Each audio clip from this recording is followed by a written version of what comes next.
ಏನ ತಾತಪ್ಯಮಾನಾನ್ ಭುವಿ ಪರಂ ನಾಥಂ ಅಪ್ರೇಕ್ಷಮಾಣಾನ್ ಭುವನಮನ್ಯೇನ ಚ ಅನ್ಯೇನ ದೋಷ್ಣ ಭವತು ಭೀರ್ಮಾ ಇತಿ ನ ಸಾಂತ್ವಯಂತಂ ಪ್ರಣತವಾನ್ ಪ್ರಾಣಿನಾಂ ಪ್ರಾಣಭೂತಂ ಪ್ರಣತಿಭಿಃ ಪ್ರೀಣಯೇ ಪೂರ್ಣಬೋಧಂ.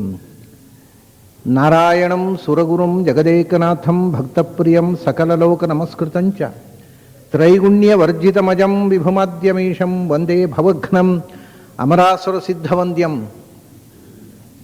ನಾರಾಯಣಂ ನಮಸ್ಕೃತ್ಯ ನರಂಚೈವ ನರೋತ್ತಮಂ ದೇವೀಂ ಸರಸ್ವತೀಂ ವ್ಯಾಸಂ ತಥೋ ಜಯಮುದೀರೇತ್. ನನ್ನ ಅಧ್ಯಾತ್ಮ ಬಂಧುಗಳೇ, ಮೊದಲು ನಾನು ನಿಮ್ಮೆಲ್ಲರ ಕ್ಷಮೆ ಕೇಳಬೇಕು. ಸುಮಾರು 3/4 ಗಂಟೆ, ಸುಮಾರು 40 ನಿಮಿಷ ವಿಳಂಬವಾಗಿ ಬಂದೆ, ಕಾಯಿಸಿದೆ ನಿಮ್ಮನ್ನು. ನಾನು ಕಾರಣ ಅಲ್ಲ, ಆದರೂ ನೀವು ಕಾದದ್ದು ನನಗೋಸ್ಕರ, ಅದರಿಂದ ಆ ತಪ್ಪು ನನ್ನದೇ. ನಾನು ಮುಂಬೈಯಲ್ಲಿ ಮಳೆ ಬಂದರೆ ರೋಡ್ ಬ್ಲಾಕ್ ಆಗುತ್ತೆ, ಇಲ್ಲಿ ರಾಜಕಾರಣಿಗಳಿಂದ ರೋಡ್ ಬ್ಲಾಕ್ ಆಗುತ್ತೆ. ಅವ್ರದ್ದೇನಾದರೂ ಒಂದು ಸಮಾರಂಭ ಇತ್ತು ಅಂದರೆ ಬೆಂಗಳೂರಿನಲ್ಲಿ ಯಾರೂ ಏನೂ ಮಾಡೋ ಹಾಗಿಲ್ಲ, ಓಡಾಡೋ ಹಾಗಿಲ್ಲ. ಇಷ್ಟು ದರಿದ್ರ ರಾಜಕೀಯ ನಮ್ಮ ದೇಶದ್ದು ಏನು ಮಾಡೋದು. ಹಾಗಾಗಿ ನೀವು 3/4 ಗಂಟೆ ಭಗವದ್ಗೀತೆ ಕೇಳದೆ ಕೂತ ಪುಣ್ಯ ಅವರಿಗೆ ಸಲ್ಲುತ್ತೆ, ಆ ರಾಜಕಾರಣಿಗಳಿಗೆ ಸಲ್ಲುತ್ತೆ. ಸರಿ, ಹಾಗಾಗಿ ನಾನು ಕಾರಣ ಅಲ್ಲದಿದ್ದರೂ ನೀವು ನನಗಾಗಿ ಇಲ್ಲಿ ಅಷ್ಟು ಹೊತ್ತು ಕಾದಕ್ಕೆ ಒಂದು ಅಪರಾಧಕ್ಕೋಸ್ಕರ ನಿಮ್ಮ ಹತ್ರ ಕ್ಷಮಾಯಾಚನೆ ಮಾಡಿ ನಾನು ಗೀತೆಗೆ ಪ್ರವೇಶ ಮಾಡ್ತಾ ಇದ್ದೇನೆ. ಅರ್ಜುನ ವಿಶ್ವರೂಪದ ಭಗವಂತನ ವಿಸ್ಮಯಕರವಾದ ದೃಶ್ಯವನ್ನು ನೋಡಿ ಅವನಿಗೆ ಅನ್ನಿಸಿದ ಅನ್ನಿಸಿಕೆಗಳನ್ನು ಹೇಳ್ತಾ, ಅನಾದಿ ಮಧ್ಯಾಂತಮನಂತ ವೀರ್ಯಂ ಅನಂತ ಬಾಹುಂ ಶಶಿಸೂರ್ಯ ನೇತ್ರಂ ಪಶ್ಯಾಮಿ ತ್ವಾ ದೀಪ್ತ ಹುತಾಶವಕ್ತ್ರಂ ಸ್ವತೇಜಸ ವಿಶ್ವಮಿದಂ ತಪಂತಂ. ಹಿಂದೆ ನಾಂತಂ ನ ಮಧ್ಯಂ ನ ಪುನಸ್ತವಾದಿಂ, ನಿನಗೆ ತುದಿ ಇಲ್ಲ, ಬುಡ ಇಲ್ಲ, ನಡು ಇಲ್ಲ, ಒಮ್ಮೆ ಹೇಳಿ ಆಗಿದೆ. ಪುನಃ ಅನಾದಿ ಮಧ್ಯಾಂತಂ, ಅದೇ ಅಲ್ಲಿ ವ್ಯಸ್ತವಾಗಿ ಹೇಳಿದ್ದಾರೆ, ಇಲ್ಲ ಸಮಸ್ತ ಪದದಲ್ಲಿ ಹೇಳಿದ್ದಾರೆ. ಒಂದೇ ಮಾತನ್ನು 2 ಬಾರಿ ಹೇಳಿದಾಗ ಅನ್ನಿಸ್ತೆ. ಅನಾದಿ ಮಧ್ಯ ಅಂತ, ಅನಾದಿ ಮಧ್ಯ ಅಂತ ಅನ್ನೋದನ್ನು ಒಂದು ದೃಷ್ಟಿಯಿಂದ ನಾನು ಮೊನ್ನೆ ಒಂದು ಮಾತು ಹೇಳಿದೆ. ನಾನು ಯಾವುದೋ ಒಂದು ವಿಸ್ಮಯಕರವಾದ ದೃಶ್ಯವನ್ನು ನೋಡಿದಾಗ ನಮಗೆ ಉದ್ಗಾರಗಳು ಅಸ್ತವ್ಯಸ್ತ ಆಗಿಬಿಡ್ತವೆ. ಏನು ಹೇಳಬೇಕು ಅಂತ ತೋಚದೆ ಹೇಳಬೇಕಾದ್ದನ್ನು ಹೇಳದೇ ಬಿದ್ದು ಬಿಡ್ತೇವೆ, ಒಮ್ಮೊಮ್ಮೆ ಹೇಳಿದ್ದನ್ನೇ ಹೇಳ್ತೇವೆ. ಅಂಥ ಅರ್ಜುನನ ಒಂದು ಗೊಂದಲ ಈ ವಿಶೇಷಣಗಳ ಆಪತ್ತಿಯಲ್ಲಿದೆ. ಮತ್ತೆ ಕೆಲವು ಸಂದರ್ಭಗಳಲ್ಲಿ ಅದಕ್ಕೆ ಬೇರೆ ಬೇರೆ ಅರ್ಥಗಳೂ ಇವೆ. ಮತ್ತು ಕೆಲವು ಸಂದರ್ಭಗಳಲ್ಲಿ ಹೇಳಿದ್ದನ್ನೇ ಹೇಳುವುದು ಯಾವಾಗಲೂ ಒತ್ತು ಕೊಡುವುದಕ್ಕೋಸ್ಕರ, ಸ್ಟ್ರೆಸ್ ಮಾಡುವುದಕ್ಕೋಸ್ಕರ, ಅದನ್ನು ಬಹಳ ಮಹತ್ವದ ದೃಷ್ಟಿಯಿಂದ ಅದನ್ನು ಗಮನಿಸಿ ಅಂತ ಹೇಳುವುದಕ್ಕೋಸ್ಕರ. ಯಾಕೆಂದರೆ ಇದನ್ನು ನಾನು ಹೇಳಿದೆ, ಇದೆಲ್ಲವೂ ಕೂಡ ಉಪಾಸನೆ ಮಾಡುವಾಗ ಅನುಸಂಧಾನ ಮಾಡಲಿಕ್ಕೆ ಬಂದಿರತಕ್ಕ ಮಾತುಗಳು. ಅದರಲ್ಲಿ ಅನಾದಿ ಮಧ್ಯಾಂತಂ ಅನ್ನೋದನ್ನು 2 ಸರ್ತಿ, ಮಿನಿಮಮ್ 2 ಸರ್ತಿ ರಿಪೀಟ್ ಆಗಿದೆ ಇದ್ದಕ್ಕಿದ್ದ ಹಾಗೆ. ಯಾಕೆಂದರೆ ಇದು ಬಹಳ ಮಹತ್ವದ ಸಂಗತಿ. ಮೆಡಿಟೇಷನ್ನಲ್ಲಿ ನೀವು ತುಂಬ ಗಮನಿಸಬೇಕಾದಂಥ ಒಂದು ಆಸ್ಪೆಕ್ಟ್ ಅನ್ನೋದಕ್ಕೋಸ್ಕರವೂ ಕೂಡ ಅದು ರಿಪೀಟ್ ಆಗುತ್ತೆ. ಅರ್ಜುನನ ಗೊಂದಲವನ್ನು ಎಕ್ಸ್ಪ್ರೆಸ್ ಮಾಡೋದಕ್ಕೋಸ್ಕರ ಅದು ರಿಪೀಟ್ ಆಗುತ್ತೆ. ಮತ್ತು ಒಂದು ನೆಲೆಯಲ್ಲಿ ಅದು ಬೇರೆ ಬೇರೆ ಅರ್ಥವನ್ನು ಹೇಳುತ್ತೆ. ನಾಂತೋ ನಮಾದಿ ನಾಂತಂ ನಚಾದಿಂ ನಮಧ್ಯಂ ಅಂತ, ನಾದಿಂ ನಮಧ್ಯಂ ನಾಂತಂ ನಮಧ್ಯಂ ಅಂತ ಹಿಂದೆ ಬಂತಲ್ಲ, ಅಲ್ಲಿ ನಾಂತಹ ನಮಧ್ಯಂ ನಾದಿಹಿ ಅಂದರೆ ಭಗವಂತನ ಸ್ವರೂಪಕ್ಕೆ, ಯಾವುದೇ ಅವತಾರ ರೂಪಗಳಿಗೆ ಆದಿ ಅಂತ ಮಧ್ಯ ಇಲ್ಲ ಅನ್ನುವಂಥದ್ದು ಅಲ್ಲಿ ಹೇಳಿದ್ದು. ಇಲ್ಲಿ ಭಗವಂತನ ಗುಣಗಳಿಗೆ ಆದಿ ಮಧ್ಯ ಅಂತ ಇಲ್ಲ ಅಂತ. ಅದರಿಂದ 2 ಆಸ್ಪೆಕ್ಟ್ಗಳನ್ನು ತಗೊಂಡು, ಅಲ್ಲಿ ಸ್ವರೂಪಕ್ಕೆ, ರೂಪಗಳಿಗೆ ಆದಿ ಮಧ್ಯ ಅಂತ ಇಲ್ಲ. ನಾಂತಂ ನ ಮಧ್ಯಂ ನ ಪುನಸ್ತವಾದಿಂ. ಇಲ್ಲಿ ಅನಾದಿ ಮಧ್ಯಾಂತಂ, ಭಗವಂತನ ಗುಣಗಳಿಗೆ, ಭಗವಂತನ ಸ್ವರೂಪಕ್ಕೆ, ಭಗವಂತನ ಗುಣಗಳಿಗೆ, ಈ 2 ಬೇರೆ ಬೇರೆ ಅಂಶಗಳನ್ನು ನಾವು ತಗೊಂಡ್ರೆ ಪುನರುಕ್ತಿ ಇಲ್ಲದಂತೆ 2 ವಿಧವಾದ ಅನುಸಂಧಾನವೂ ಸಾಧ್ಯವಾಗುತ್ತೆ. ಅನಾದಿ ಮಧ್ಯಾಂತಂ ಅನಂತ ವೀರ್ಯಂ, ಇದು ಗುಣಗಳ ಪರಿಗಣನೆಯಲ್ಲಿ ಹೇಳಿದ್ದು ತೋರಿಸುವುದಕ್ಕೋಸ್ಕರವೇ ಅಲ್ಲಿ ನಿನಗೆ ತೇ ನಾಂತೋ ನಚಾದಿಹಿ ನಾಂತಂ ನ ಮಧ್ಯಂ ನ ಪುನಸ್ತವ ಆದಿಂ, ನಿನಗೆ ಆದಿಮಂತ್, ನಿನ್ನ ಗುಣಗಳಿಗೆ ಅಂತ ಹೇಳಿ ಅಲ್ಲಿ ನಿನಗೆ ಅಂತ ಹೇಳಿದರು. ಇಲ್ಲಿ ನಿನಗೆ ಅಂತ ಹೇಳುವುದಿಲ್ಲ. ಮತ್ತು ನೀನು ಅನಂತ ವೀರ್ಯ, ಅದರಿಂದ ವೀರ್ಯ ಅಂದರೆ ಗುಣಗಳಲ್ಲಿ ಒಂದು, ಆದ್ದರಿಂದ ನಿನ್ನ ಗುಣಗಳಿಗೆ ಆದಿ ಅಂತ ಅಧ್ಯಾಯ ಇಲ್ಲ. ಅಲ್ಲಿ ನಿನ್ನ ರೂಪಕ್ಕೆ ಅಂತ ಸ್ಪಷ್ಟ ಉಲ್ಲೇಖ ಇದೆ, ಇಲ್ಲಿ ಇಲ್ಲ. ಇಲ್ಲಿ ಆದಿ ಮಧ್ಯ ಅಂತ ಇಲ್ಲ, ಯಾವುದಕ್ಕೂ ಆಗಬಹುದು. ಆದರೆ ಮುಂದೆ ಬರುವಂಥದ್ದು ಅನಂತ ವೀರ್ಯಂ, ಆದಿ ಅಂತ ಇಲ್ಲದ ಪರಾಕ್ರಮ ನಿನ್ನದು. ಹಾಗಾಗಿ ಗುಣಗಳು ಇಲ್ಲಿ ಪ್ರಸ್ತುತ, ಅಲ್ಲಿ ಸ್ವರೂಪ ಪ್ರಸ್ತುತ. ಅದರಿಂದ ಅಲ್ಲಿ ಆದಿ ಮಧ್ಯ ಅಂತ ಇಲ್ಲ ಅಂತ ಹೇಳಿದ್ದು ಅವನ ರೂಪಗಳಿಗೆ. ಯಾಕೆಂದರೆ ನಮಗೆ ಒಂದು ಸಾಮಾನ್ಯವಾದ ಜನರಿಗೆ ಒಂದು ಕಲ್ಪನೆ ಬರುತ್ತೆ, ಒಂದು ಅವತಾರ ರೂಪ ಅಂತಂದರೆ ಅದಕ್ಕೊಂದು ಭಗವಂತನ ಮೂಲ ರೂಪಕ್ಕೆ ಬೇಕಾದರೆ ಆದಿ ಅಂತ ಇಲ್ಲದೇ ಇರಲಿ, ಅವತಾರ ರೂಪಕ್ಕೆ ಒಂದು ಆದಿ ಇದೆ, ಒಂದು ಅಂತ ಇದೆ. ಕೃಷ್ಣ ದ್ವಾಪರ ಯುಗ ಪ್ರಾರಂಭ ಆಗೋದಕ್ಕಿಂತ 70 ವರ್ಷ ಮೊದಲು ಅವತಾರ ಮಾಡಿದ, ಅವಾಗ ಆರಂಭ ಅದು ಅವತಾರದ ಆದಿ. ದ್ವಾಪರ ಯುಗ ಕಳೆದು ಕಲಿಯುಗ ಪ್ರಾರಂಭ ಆಗಿ 36 ವರ್ಷ ಆದಮೇಲೆ ಅವತಾರ ಸಮಾಪ್ತಿ ಮಾಡಿದ. ಅರ್ಥಾತ್ ಅವನು 106 ವರ್ಷ, ಸರಿಯಾಗಿ 106 ವರ್ಷಗಳ ಕಾಲ ಕೃಷ್ಣ ಭೂಮಿಯಲ್ಲಿದ್ದ. ಆ ದ್ವಾಪರ ಯುಗಕ್ಕಿಂತ 70 ವರ್ಷ ಮೊದಲೇ, ದ್ವಾಪರ ಯುಗ ಮುಕ್ತಾಯವಾಗುವುದಕ್ಕಿಂತ 70 ವರ್ಷ ಮೊದಲು ಇದ್ದಂಥ ವರ್ಷ ಏನಿದೆ ಆ ಕಾಲ, ಅದು ಅವನ ಅವತಾರದ ಆದಿ. ದ್ವಾಪರ ಯುಗ ಪ್ರಾರಂಭ ಆಗಿ 36 ವರ್ಷದ ನಂತರ ಏನು ಅವತಾರ ಸಮಾಪ್ತಿ ಮಾಡಿದ ಅದೇ ಅಂತ. ಅದರಿಂದ ಭಗವಂತನ ರೂಪಕ್ಕೆ, ಮೂಲ ರೂಪಕ್ಕೆ ಆದಿ ಅಂತ ಇಲ್ಲದೇ ಇದ್ದರೂ ಅವತಾರ ರೂಪಗಳಿಗೆ ಆದಿ ಅಂತ ಉಂಟು ಅನ್ನತಕ್ಕಂಥ ಒಂದು ಕಲ್ಪನೆ ಅನೇಕ ಮಂದಿಗೆ ಇದೆ. ಆ ಭಗವಂತನಿಗೆ ನಮ್ಮ ಹಾಗೆಯೇ ಪಾಂಚಭೌತಿಕವಾದ ಒಂದು ರೂಪ ಇದ್ದರೆ ಅದಕ್ಕೆ ಆದಿ ಅಂತವೂ ಇರುತ್ತೆ. ಪಾಂಚಭೌತಿಕವಾದ ದೇಹ ನಶ್ವರವಾದದ್ದೇ. ಆದರೆ ಜ್ಞಾನಿಗಳು ಹೇಳ್ತಾರೆ ಭಗವಂತನಿಗೆ ಪಾಂಚಭೌತಿಕವಾದ ಶರೀರವೇ ಇಲ್ಲ. ಅವನು ಮಣ್ಣು ನೀರು ಬೆಂಕಿಯಿಂದ ಆದ ದೇಹದ ಜೊತೆಗೆ ಬದುಕುವುದೇ ಇಲ್ಲ. ಅದು ಅವನ ಅಸ್ತಿತ್ವ ನಮಗೆ ಕಾಣುವುದು ಮಣ್ಣು ನೀರು ಬೆಂಕಿಯಿಂದ ಆದರೂ ದೇಹದ ಹಾಗೆ. ಅದು ಜ್ಞಾನಾನಂದಮಯವಾದ ದೇಹ. ಆದ್ದರಿಂದ it has no beginning, neither beginning nor end. ಯಾಕೆಂದರೆ ಆದಿ ಅಂತ ಇರುವುದು ಜ್ಞಾನಾನಂದಗಳಿಗೆ ಆದಿ ಅಂತ ಇಲ್ಲ. ಆದ್ದರಿಂದ ಜ್ಞಾನಾನಂದಮಯವಾದಂಥ ಅವತಾರ ರೂಪಗಳಿಗೂ ಆದಿ ಅಂತ ಇಲ್ಲ. ಮತ್ತು ಆದಿ ಅಂತ ಇರುವುದಲ್ಲಿಗೆ ನಮ್ಮ ಕಾಣಿಕೆಗೆ. ನಮಗೆ ದ್ವಾಪರ ಯುಗ ಮುಗಿಲಿಕ್ಕೆ ಇನ್ನು 70 ವರ್ಷ ಇದೆ ಎನ್ನುವಾಗ ಆ ರೂಪ ಕಾಣಲಿಕ್ಕೆ ಶುರುವಾಯಿತು. ಆಮೇಲೆ ಕಲಿಯುಗ ಪ್ರಾರಂಭ 30 ವರ್ಷ ಆದಮೇಲೆ ಕಾಣುವುದು ಸ್ಟಾಪ್ ಆಯಿತು. ಆದಿ ಅಂತ ಇರುವುದು ನಮ್ಮ ಕಣ್ಣಿನ ನೋಟಕ್ಕೆ ಹೊರತು ಭಗವಂತನ ರೂಪಕ್ಕೆ ಅಲ್ಲ. ಆ ರೂಪ ಅನಾದಿ ಅನಂತವಾಗಿದ್ದದ್ದು, ಕಾಂಡದ್ದು ಅಷ್ಟು ಸಮಯ ಭೂಮಿಯಲ್ಲಿರ್ತಕ್ಕ ನಮ್ಮ ಕಣ್ಣಿಗೆ. ಸೊ ನಮ್ಮ ಕಣ್ಣಿನ ನೋಟಕ್ಕೆ ಆದಿ ಅಂತ ಇದೆ, ಆದರೆ ಭಗವಂತನ ರೂಪಕ್ಕೆ ಆದಿ ಅಂತ ಇಲ್ಲ ಅನ್ನೋದಲ್ಲಿ ಬಂದದ್ದು. ಯಾಕೆ ಆದಿ ಅಂತ ಇಲ್ಲ ಅಂದರೆ ಅದು ಜ್ಞಾನಾನಂದಮಯವಾದ ಶರೀರ, ಜ್ಞಾನಾನಂದಗಳಿಗೆ ಆದಿ ಅಂತ ಇಲ್ಲ. ಅದನ್ನು ನಾಂತೋ ನಚಾದಿ. ಇಲ್ಲಿ ಅನಾದಿ ಮಧ್ಯಾಂತಂ, ನಿನ್ನ ಪರಾಕ್ರಮಕ್ಕೆ, ನಿನ್ನ ಜ್ಞಾನಾನಂದಗಳಿಗೆ, ನಿನ್ನ ಯಾವ ಗುಣಕ್ಕೂ ಕೂಡ ಆದಿ ಇಲ್ಲ, ಅಂತ ಇಲ್ಲ, ಮಧ್ಯ ಇಲ್ಲ. ನಾಂತೋ ಅನಾದಿ ಮಧ್ಯಾಂತಂ. ಆದ್ದರಿಂದ ನೀನು ಅನಂತ ವೀರ್ಯ. ವೀರ್ಯ ಅಂತಂದರೆ ಶೌರ್ಯ ಮತ್ತು ವೀರ್ಯ ಅಂತ 2 ಶಬ್ದಗಳನ್ನು ಬರ್ತೀವಿ. ಶೂರ ವೀರ. ಶೂರ ವೀರ ಅನ್ನೋದನ್ನು ಈಗ ಸಾಮಾನ್ಯ ಒಂದೇ ಅರ್ಥದಲ್ಲಿ ಬಳಸ್ತಾರೆ. ಶೂರ ಅಂದರೂ ಒಂದೇ ಅರ್ಥ, ವೀರ ಅಂದರೂ ಒಂದೇ ಅರ್ಥ. ಆದರೆ ನಿಜವಾಗಿ ಆ ಶಬ್ದಕ್ಕೆ ಮೂಲಭೂತವಾಗಿ ಅರ್ಥ ವ್ಯತ್ಯಾಸ ಇದೆ. ಯಾವುದೇ ಒಂದೇ ಅರ್ಥ ಹೇಳುವ, 100ಕ್ಕೆ 100ರಷ್ಟು ಒಂದೇ ಅರ್ಥ ಹೇಳುವ 2 ಶಬ್ದಗಳೇ ಇಲ್ಲ. ಆದರೆ ಸ್ಥೂಲವಾಗಿ ಒಂದೇ ಅರ್ಥದಲ್ಲಿ ಬಳಸಿ ಅದರ ಅರ್ಥದ ಸೂಕ್ಷ್ಮ ಪ್ರಭೇದಗಳನ್ನು ನಾವು ಮರೆತು ಬಿಟ್ಟು ಅದನ್ನು ಸಮಾನ ಅರ್ಥದಲ್ಲಿ ಬಳಸ್ತೇವೆ ಅಷ್ಟೇ. ಈಗ ಗಿರಿ ಪರ್ವತ, ಗಿರಿ ಅಂದರೆ ಪರ್ವತ, ಪರ್ವತ ಅಂದರೆ ಪರ್ವತ ಅಷ್ಟೇ. ಎರಡಕ್ಕೂ ಒಂದೇ ಅರ್ಥ ನಾವು ಬಳಸುವುದಿಲ್ವಾ? ಆದರೆ ಗಿರಿ ಮತ್ತು ಪರ್ವತ ಒಂದೇ ಅರ್ಥದ ಶಬ್ದಗಳಲ್ಲ. ಪರ್ವಭಿ ಪರ್ವತಾ ಪ್ರೋಕ್ತಾಹ ತದನ್ಯೇ ಗಿರೆಯ ಸ್ಮೃತಃ. ಪರ್ವ ಉಳ್ಳದ್ದು ಪರ್ವತ ಅಂದರೆ ಫೋಲ್ಡೆಡ್ ಮೌಂಟನ್ಸ್ ಅಂತಾರೆ ಇಂಗ್ಲೀಷ್ನಲ್ಲಿ. ಫೋಲ್ಡೆಡ್ ಮೌಂಟನ್ಸ್ಗಳನ್ನು ಪರ್ವತ ಅಂತ ಹೇಳ್ತಾರೆ. ಫೋಲ್ಡ್ಸ್ ಇಲ್ಲದ ಬೆಟ್ಟಗಳನ್ನು ಗಿರಿ ಅಂತ ಹೇಳ್ತಾರೆ. ಅಂದರೆ ಗಿರಿ ಮತ್ತು ಪರ್ವತ ಅನ್ನೋದಕ್ಕೆ ಈ ವ್ಯತ್ಯಾಸ ಉಂಟು. ಈಗ ಹಿಮಾಲಯ ಪರ್ವತವೂ ಹೌದು, ಹಿಮಗಿರಿಯೂ ಹೌದು. ಅದು ಕಡೆ ಹಾಡು ಮಾಡು, ಹಿಮಗಿರಿ ತನಯೇ ಅಂತ ಹಾಡಿಬಿಟ್ರೆ ಪಾರ್ವತಿ ಆಗಿಬಿಡ್ತಾಳೆ. ಪಾರ್ವತಿ ಗಿರಿಜೆ ಆಗೋದು ಸಾಧ್ಯ ಅಲ್ಲ. ಅವಳು ಪಾರ್ವತಿ ಆದರೆ ಗಿರಿಜೆ ಅಲ್ಲ, ಯಾಕೆಂದರೆ ಪರ್ವತ ಗಿರಿಜೆ ಅಲ್ಲ. ಅವಳು ಪಾರ್ವತಿ ಆದರೆ ಅವಳು ಗಿರಿಜೆ ಅಲ್ಲ. ಅವಳು ಗಿರಿಜೆ ಹೌದಾದರೆ ಪಾರ್ವತಿ ಆಗೋದು ಸಾಧ್ಯ ಇಲ್ಲ. ಆದರೆ ಮತ್ತೆ ಮಾತಾಡ್ತಾ ನಾವು ಎಲ್ಲ ಶಬ್ದಗಳ ಸೂಕ್ಷ್ಮ ಅರ್ಥಗಳನ್ನು ಕಳಚಿಬಿಟ್ಟು ಬಹಳ ಸ್ಥೂಲವಾದ ಅರ್ಥದಲ್ಲಿ ಮನುಷ್ಯರ ಕೈಯಲ್ಲಿ ಭಾಷೆ ಸಿಕ್ಕಿ ಸೊರಗುವ ವಿಧಾನ ಇದು. ಆಗ ಅದೇ ರೀತಿ ಎಷ್ಟೋ ಶಬ್ದಗಳಿಗೆ ಸೂಕ್ಷ್ಮ ಅರ್ಥ ಇರುವುದನ್ನು ಕೂಪ ವಾಪಿ, ಕೂಪ ಅಂದರೂ ಬಾವಿ, ವಾಪಿ ಅಂದರೂ ಬಾವಿ. ಆದರೆ ಕೂಪ ಅಂದರೆ ತಂಬಿಗೆಯನ್ನು ನೀರಿಗೆ ರಾಟೆಯನ್ನು ಇಳಿಸಿ ನೀರು ಸೇದುವ ಬಾವಿ. ನಾವು ಸೇದು ಬಾವಿ ಅಂತ ಹೇಳ್ತೇವಲ್ಲ, ಅದಕ್ಕೆ ಸಂಸ್ಥೆಯಲ್ಲಿ ಕೂಪ ಅಂತಾರೆ. ಬಾವಿ ಅಂದರೆ ಅದು ಇಳಿಬಾವಿ ಅಂತ, ಇಳಿದು ಸ್ನಾನ ಮಾಡಲಿಕ್ಕೆ ಅನುಕೂಲ ಇರುವ ಸ್ಟೆಪ್ಸ್ ಇರುವಂಥ ಬಾವಿಗೆ ವಾಪಿ ಅನ್ನೋದು. ಸ್ಟೆಪ್ಸ್ ಇಲ್ಲದೆ ಸೇದಿ ನೀರು ತೆಗೆಯುವಂಥ ಬಾವಿಗೆ ಕೂಪ ಅನ್ನೋದು ಸಂಸ್ಥೆಯಲ್ಲಿ. ಇದು ಬೇರೆ ಬೇರೆ ಅರ್ಥ, ಈಗ ಒಂದೇ ಅರ್ಥ ಅಲ್ಲ. ಹೀಗೆ ಸೂಕ್ಷ್ಮವಾದ ಅರ್ಥಗಳನ್ನು ಎಲ್ಲವನ್ನ ಕಳಚಿಕೊಂಡು ನಾವು ಭಾಷೆಯನ್ನು ಮಾತಾಡ್ತಾ ಮಾತಾಡ್ತಾ ಮಾತಾಡ್ತಾ ಭಾಷೆಯ ಕೊಲೆ ಮಾಡ್ತಾ ಇರ್ತೀವಿ. ಅದೇ ರೀತಿ ಶೂರ ವೀರ, ವೇದಕಾಲದ ಒಬ್ಬ ಋಷಿ ಇದ್ದ, ಶೂರವೀರೋ ಮಾಂಡೂಕೇಯ, ಅವನ ಹೆಸರು ಶೂರವೀರ ಅಂತ. ಒಂದೇ ಅರ್ಥ, ಆದರೆ ಎರಡು ಶಬ್ದವನ್ನು ಒಬ್ಬನೇ ಹೆಸರು, ಶೂರವೀರ ಅಂತ ಒಬ್ಬರ ಹೆಸರಿತ್ತು.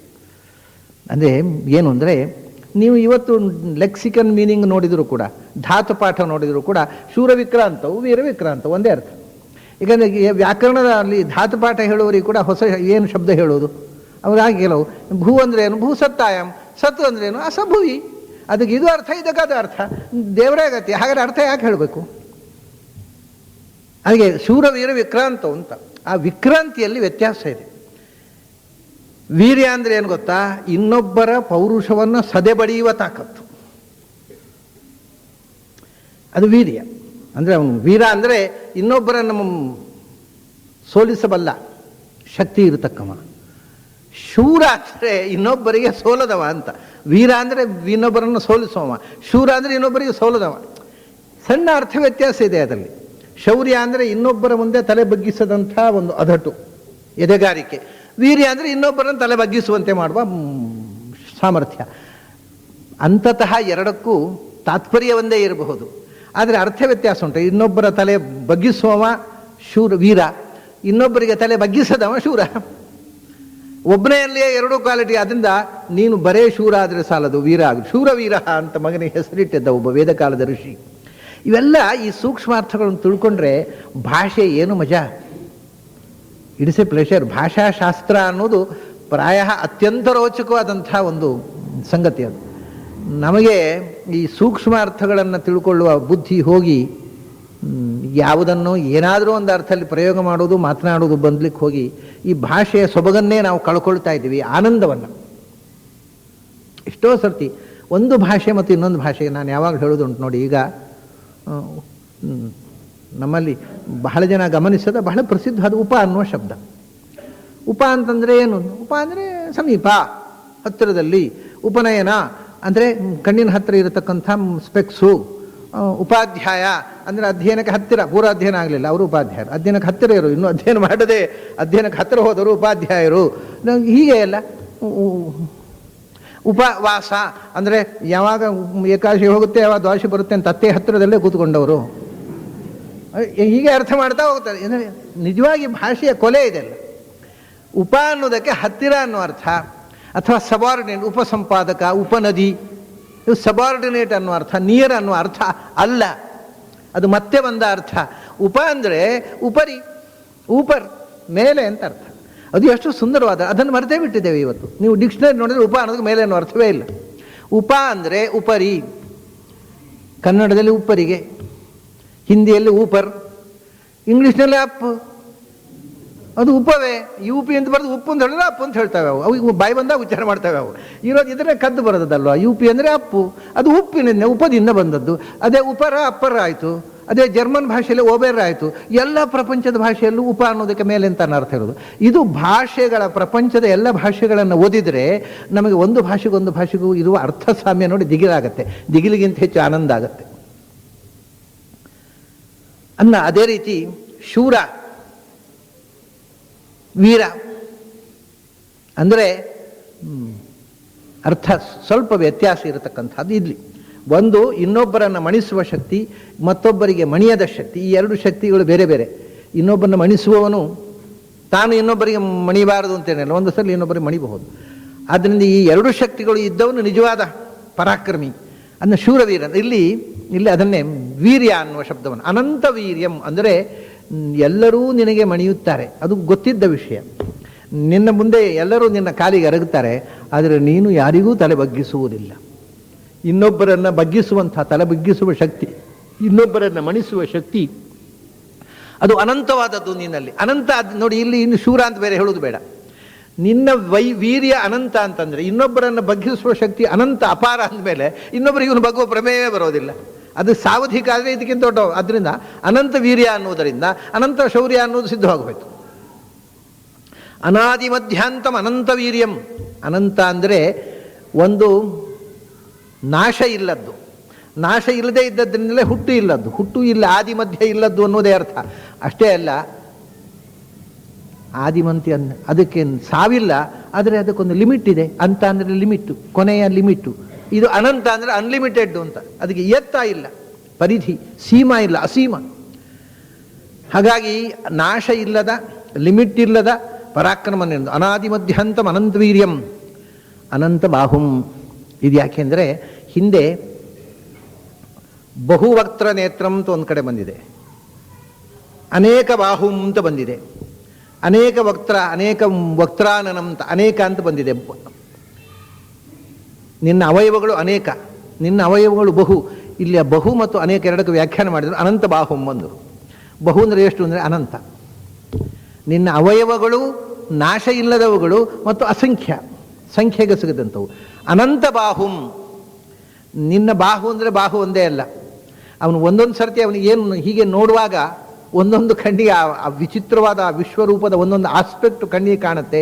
ಕಂಡಾಗ ಅದನ್ನು ಹೇಳಿಬಿಡ್ತಾನೆ ಅವನು. ನಿನ್ನ ಪರಾಕ್ರಮವನ್ನು ತೋರಿಸುವ ರೀತಿ ಬಾಹುಗಳ ಮೂಲಕ ಅಲ್ವಾ. ಶೌರ್ಯ, ಬಾಹುಶಾಲಿ ಅಂದರೆ ಪರಾಕ್ರಮಿ ಅಂತ ಅರ್ಥ. ನೀನು ಅನಂತ ಪರಾಕ್ರಮ, ಯಾಕೆಂದರೆ ನಿನಗೆ ಅನಂತ ಬಾಹು. ನೀ ಎಲ್ಲರ ಬಾಹುವಿನ ಒಳಗೂ ನೀನೇ ಇರೋದು. ಆದ್ದರಿಂದ ಯಾರು ಏನು ಮಾಡಿದರೂ ಅವರ ತೋಳಿನ ಪರಾಕ್ರಮ ಅದು ನಿನ್ನದೇ ಕೊಡುಗೆ. ಮತ್ತು ನೀನು ಎಲ್ಲರ ಒಳಗಿದ್ದು ಎಲ್ಲರ ಬಾಹುವಿನ ಒಳಗೆ ನೀನು ಬಾಹು ಆಗಿ ರಕ್ಷಣೆ ಮಾಡುವುದು ಅಷ್ಟೇ ಅಲ್ಲ, ಎಲ್ಲದರ ಹೊರಗೆ ನೋಡಿದರೂ ಎಲ್ಲಿ ನೋಡಿದರೂ ಅಲ್ಲಿ ನಿನ್ನ ಬಾಹು. ಶಶಿ ಸೂರ್ಯ ನೇತ್ರಂ. ನೋಡ್ತೀನಿ, ನೀನು ಇಡೀ ಭೂವ್ಯೋಮಗಳನ್ನು ತುಂಬಿಬಿಟ್ಟಿದ್ದೀಯಾ. ಆಕಾಶದಲ್ಲಿರತಕ್ಕಂಥ ಸೂರ್ಯಚಂದ್ರರು ನಿನ್ನ ಕಣ್ಣು ಅಷ್ಟೇ. ಅಂದರೆ ಸೂರ್ಯಚಂದ್ರರ ಕಣ್ಣು ಅಂದರೆ ಒಂದು ಸಮಸ್ಯೆ ಆಗತ್ತೆ. ಇದು ಹೇಗೆ ಕಂಡ ಅರ್ಜುನ? ಹಗಲು ಹೊತ್ತು ಕಣ್ಣೋ ರಾತ್ರಿ ಕಣ್ಣೋ? ರಾತ್ರಿ ಕಂಡಾಗ ಒಂದು ಕಣ್ಣು, ಹಗಲು ಕಂಡಾಗ ಒಂದು ಕಣ್ಣು. ದೇವರು ಹಗಲು ಹೊತ್ತು ಒಂದು ಕಣ್ಣು ಮುಚ್ಚಿಕೊಂಡಿರ್ತಾನೆ, ರಾತ್ರಿ ಒಂದು ಕಣ್ಣು ಬಿಚ್ಚಿಕೊಂಡಿರ್ತಾನೆ. ಎರಡು ಕಣ್ಣು ಯಾವತ್ತೂ ತೆರೆಯೋಲ್ಲ ಅಂತ ಅರ್ಥವಾ? ಶಶಿ ಸೂರ್ಯ ನೇತ್ರ ಅಂದರೆ ಸೂರ್ಯಚಂದ್ರರೇ ನಿನ್ನ ಕಣ್ಣು ಅಂತ ಅರ್ಥ ಅಲ್ಲ. ಈ ಮತ್ತೆ ಚಕ್ಷೋ ಸೂರ್ಯೋ ಅಜಾಯತ, ಪುರುಷ ಸೂಕ್ತದಲ್ಲಿ ಹೇಳಿದಂಥ ವರ್ಣನೆಯನ್ನು ಅವನು ವಿಶ್ವರೂಪ ದರ್ಶನದಲ್ಲಿ ಅನುಭವಿಸ್ತಾನೆ. ನಿನ್ನ ಕಣ್ಣಿನಿಂದ ಸೂರ್ಯಚಂದ್ರರು ಹುಟ್ಟಿ ಬಂದರು. ಶಶಿ ಸೂರ್ಯರು ನೇತ್ರವಾಗಿ ಉಳ್ಳವನಲ್ಲ, ಶಶಿ ಸೂರ್ಯರನ್ನು ನೇತ್ರದಿಂದ ಸೃಷ್ಟಿಸಿದವ. ನಿನ್ನ ಕಣ್ಣಿನ ಒಂದು ಸ್ಪಾರ್ಕು ಈಗ ಈ ಬ್ರಹ್ಮಾಂಡದ ಸೂರ್ಯ ಆಯಿತು, ಇನ್ನೊಂದು ಸ್ಪಾರ್ಕು ಚಂದ್ರ ಆಯಿತು. ಮತ್ತೆ ಹಾಗಾದರೆ ಚಂದ್ರಮ ಮನಸ್ಸೋ ಜಾತಃ ಅಂತ, ಮನಸ್ಸಿನಿಂದ ಚಂದ್ರ ಹುಟ್ಟಿದ ಅಂತೀರಿ, ನೀವು ಕಣ್ಣಿನಿಂದ ಅಂತ ಹೇಳ್ತೀರಿ. ಏನು ಕಥೆ ಇದು? ನಿಮ್ಮಲ್ಲೇ ಯಾವುದರಿಂದ ಹುಟ್ಟಿದ್ದು ಅಂತ ಗ್ಯಾರಂಟಿ ಇಲ್ಲ ನಿಮಗೆ ವೇದಾಂತಿಗಳಿಗೆ. ಒಂದೊಂದಲ್ಲೂ ಒಂದೊಂದು ಥರ ಹೇಳ್ತೀರಿ ಅಂದರೆ ಹಾಗಲ್ಲ. ಒಂದು ಸಂಗತಿ ಏನು ಅಂದರೆ ನೋಡಿ, ಚಂದ್ರ ಭಗವಂತನಿಂದ ಹುಟ್ಟಿದ, ಚಂದ್ರ ಚತುರ್ಮುಖನಿಂದ ಹುಟ್ಟಿದ, ಚಂದ್ರ ಶಿವನಿಂದ ಹುಟ್ಟಿದ, ಚಂದ್ರ ಅತ್ರಿಯಿಂದ ಹುಟ್ಟಿದ, ಚಂದ್ರ ಸಮುದ್ರ ಮಥನ ಆಗುವಾಗ ಹುಟ್ಟಿದ, ಸುಮಾರು ಸರ್ತಿ ಹುಟ್ಟಿದ ಅಂತ ಹೇಳ್ತಾರೆ. ಇದೇನು ಅಂದರೆ ಬೇರೆ ಬೇರೆ ರೀತಿಯಿಂದ ದೇವತೆಗಳಿಗೆ ಬೇರೆ ಬೇರೆ ಆಸ್ಪೆಕ್ಟಿನಿಂದ ಆವಿರ್ಭಾವ ಇದೆ. ಒಬ್ಬ ಮನುಷ್ಯ ಹುಟ್ಟಿದ ಮೇಲೆ ಆ ಸಾಯೋ ತನಕ ಮತ್ತೊಮ್ಮೆ ಹುಟ್ಟಲಿಕ್ಕೆ ಆಗೋಲ್ಲ, ಸತ್ ಮೇಲೆ. ಅವ್ರು ಹಾಗಲ್ಲ, ದೇವತೆಗಳು ಸಾಂಶರು. ಒಂದು ರೂಪದಿಂದ ಇದ್ದಾಗಲೇ ಮತ್ತೊಂದು ರೂಪದಿಂದ ಮತ್ತೊಂದು ಕಡೆ ಹುಟ್ಟುತ್ತಾರೆ. ಈಗ ಧರ್ಮ ಇವನು ಶೇಷ ಇದ್ದ, ಇಲ್ಲಿ ಲಕ್ಷ್ಮಣನಾಗಿ ಹುಟ್ಟಿದ, ಇಲ್ಲಿ ಬಲರಾಮನಾಗಿ ಹುಟ್ಟಿದ. ಅಂದರೆ ಅಲ್ಲಿ ಶೇಷ ಸತ್ತು ಇಲ್ಲಿ ಹುಟ್ಟೋದಲ್ಲ, ಅಲ್ಲಿ ಶೇಷ ಇದ್ದಾನೆ, ಇಲ್ಲಿ ಬಲರಾಮ ಆದ, ಇಲ್ಲಿ ಲಕ್ಷ್ಮಣ ಆದ. ಅಂದರೆ ಏಕಕಾಲದಲ್ಲಿ ಅನೇಕ ರೂಪಗಳಿಂದ ಬೇರೆ ಬೇರೆ ಜನ್ಮಗಳನ್ನು ಪಡೆದು ಬರತಕ್ಕಂಥ ಒಂದು ವಿಶಿಷ್ಟವಾದ ಶಕ್ತಿ ದೇವತೆಗಳಿಗೆ ಇದೆ, ಋಷಿಗಳಿಗೆ ಇದೆ. ಸೌಭರಿ ತಾನು 51 ದೇಹ ಧಾರಣೆ ಮಾಡಿದ ಅಂತ ಒಂದು ಕಡೆ ಬರುತ್ತೆ. ಯಾಕೆಂದರೆ ಅವನು ನೋಡಿದಂತೆ ಇನ್ನು ಎಷ್ಟು ಜನ್ಮ ಅನುಭವಿಸಬೇಕು ಪ್ರಾರಬ್ಧ ಕರ್ಮ. ಇನ್ನೂ 50 ಜನ್ಮ ಇದೆ. ಆದರೆ 50 ಜನ್ಮ ಒಂದೇ ಸರ್ತಿ 50 ದೇಹ ಧಾರಣೆ ಮಾಡಿಬಿಟ್ರೆ ಆಗೋಯ್ತಲ್ಲ ಹೊರಗಡೆ ಅಂತ. ಏಕಕಾಲದಲ್ಲಿ 50 ಶರೀರಗಳಲ್ಲಿ ಸುಖ ದುಃಖವನ್ನು ಅನುಭವಿಸಿದ. ಯಾಕೆಂದರೆ ಮುಂದೆ 50 ಜನ್ಮಗಳಲ್ಲಿ 50 ಜನ್ಮಗಳಿಗೆ ಟೈಮ್ ಆದರೂ ಉಳಿಲಿ ಅಂತ. 50 ಜನ್ಮ ಅನುಭವಿಸಬೇಕು.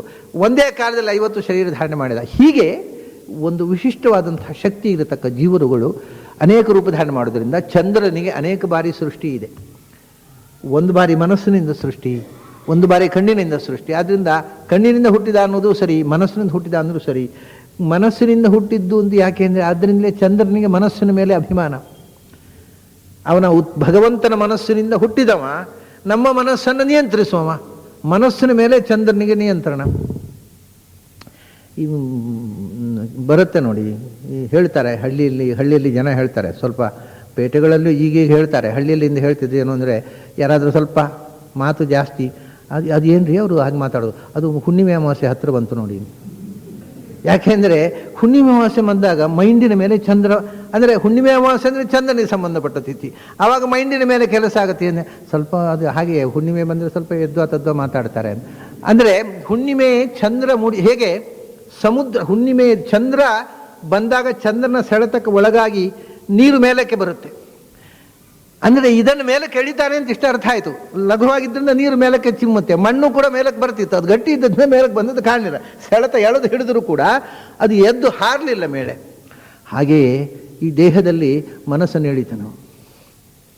ಚಂದ್ರ ಮನಸ್ಸನ್ನು ಎಳೆದಾಗ ಮನಸ್ಸು ವಿಚಿತ್ರವಾದಂಥ ವಿಸ್ಮಯಕ್ಕೆ, ನಾನಾ ವಿಧವಾದ ಭಾವನೆಗಳೊಳಗಾಗಿ ಹುಚ್ಚುಚ್ಚು ಭಾವನೆಗಳು ಬರಬಹುದು, ಅಥವಾ ಹೆಚ್ಚು ಸೂಕ್ಷ್ಮವಾದ ಗ್ರಹಣ ಶಕ್ತಿ ಬರಬಹುದು, ಅಥವಾ ಹುಚ್ಚುಚ್ಚಾಗುವುದು. ಅಂತೂ ಮನಸ್ಸಿನ ಮೇಲೆ ಏನೋ ಒಂದು ಪರಿಣಾಮ ಇದೆ. ಅದಕ್ಕೆ ಚಂದ್ರ ಮನಸ್ಸಿನ ಮಗ ಹೌದು, ಚಂದ್ರ ಕಣ್ಣಿನ ಮಗನೂ ಹೌದು.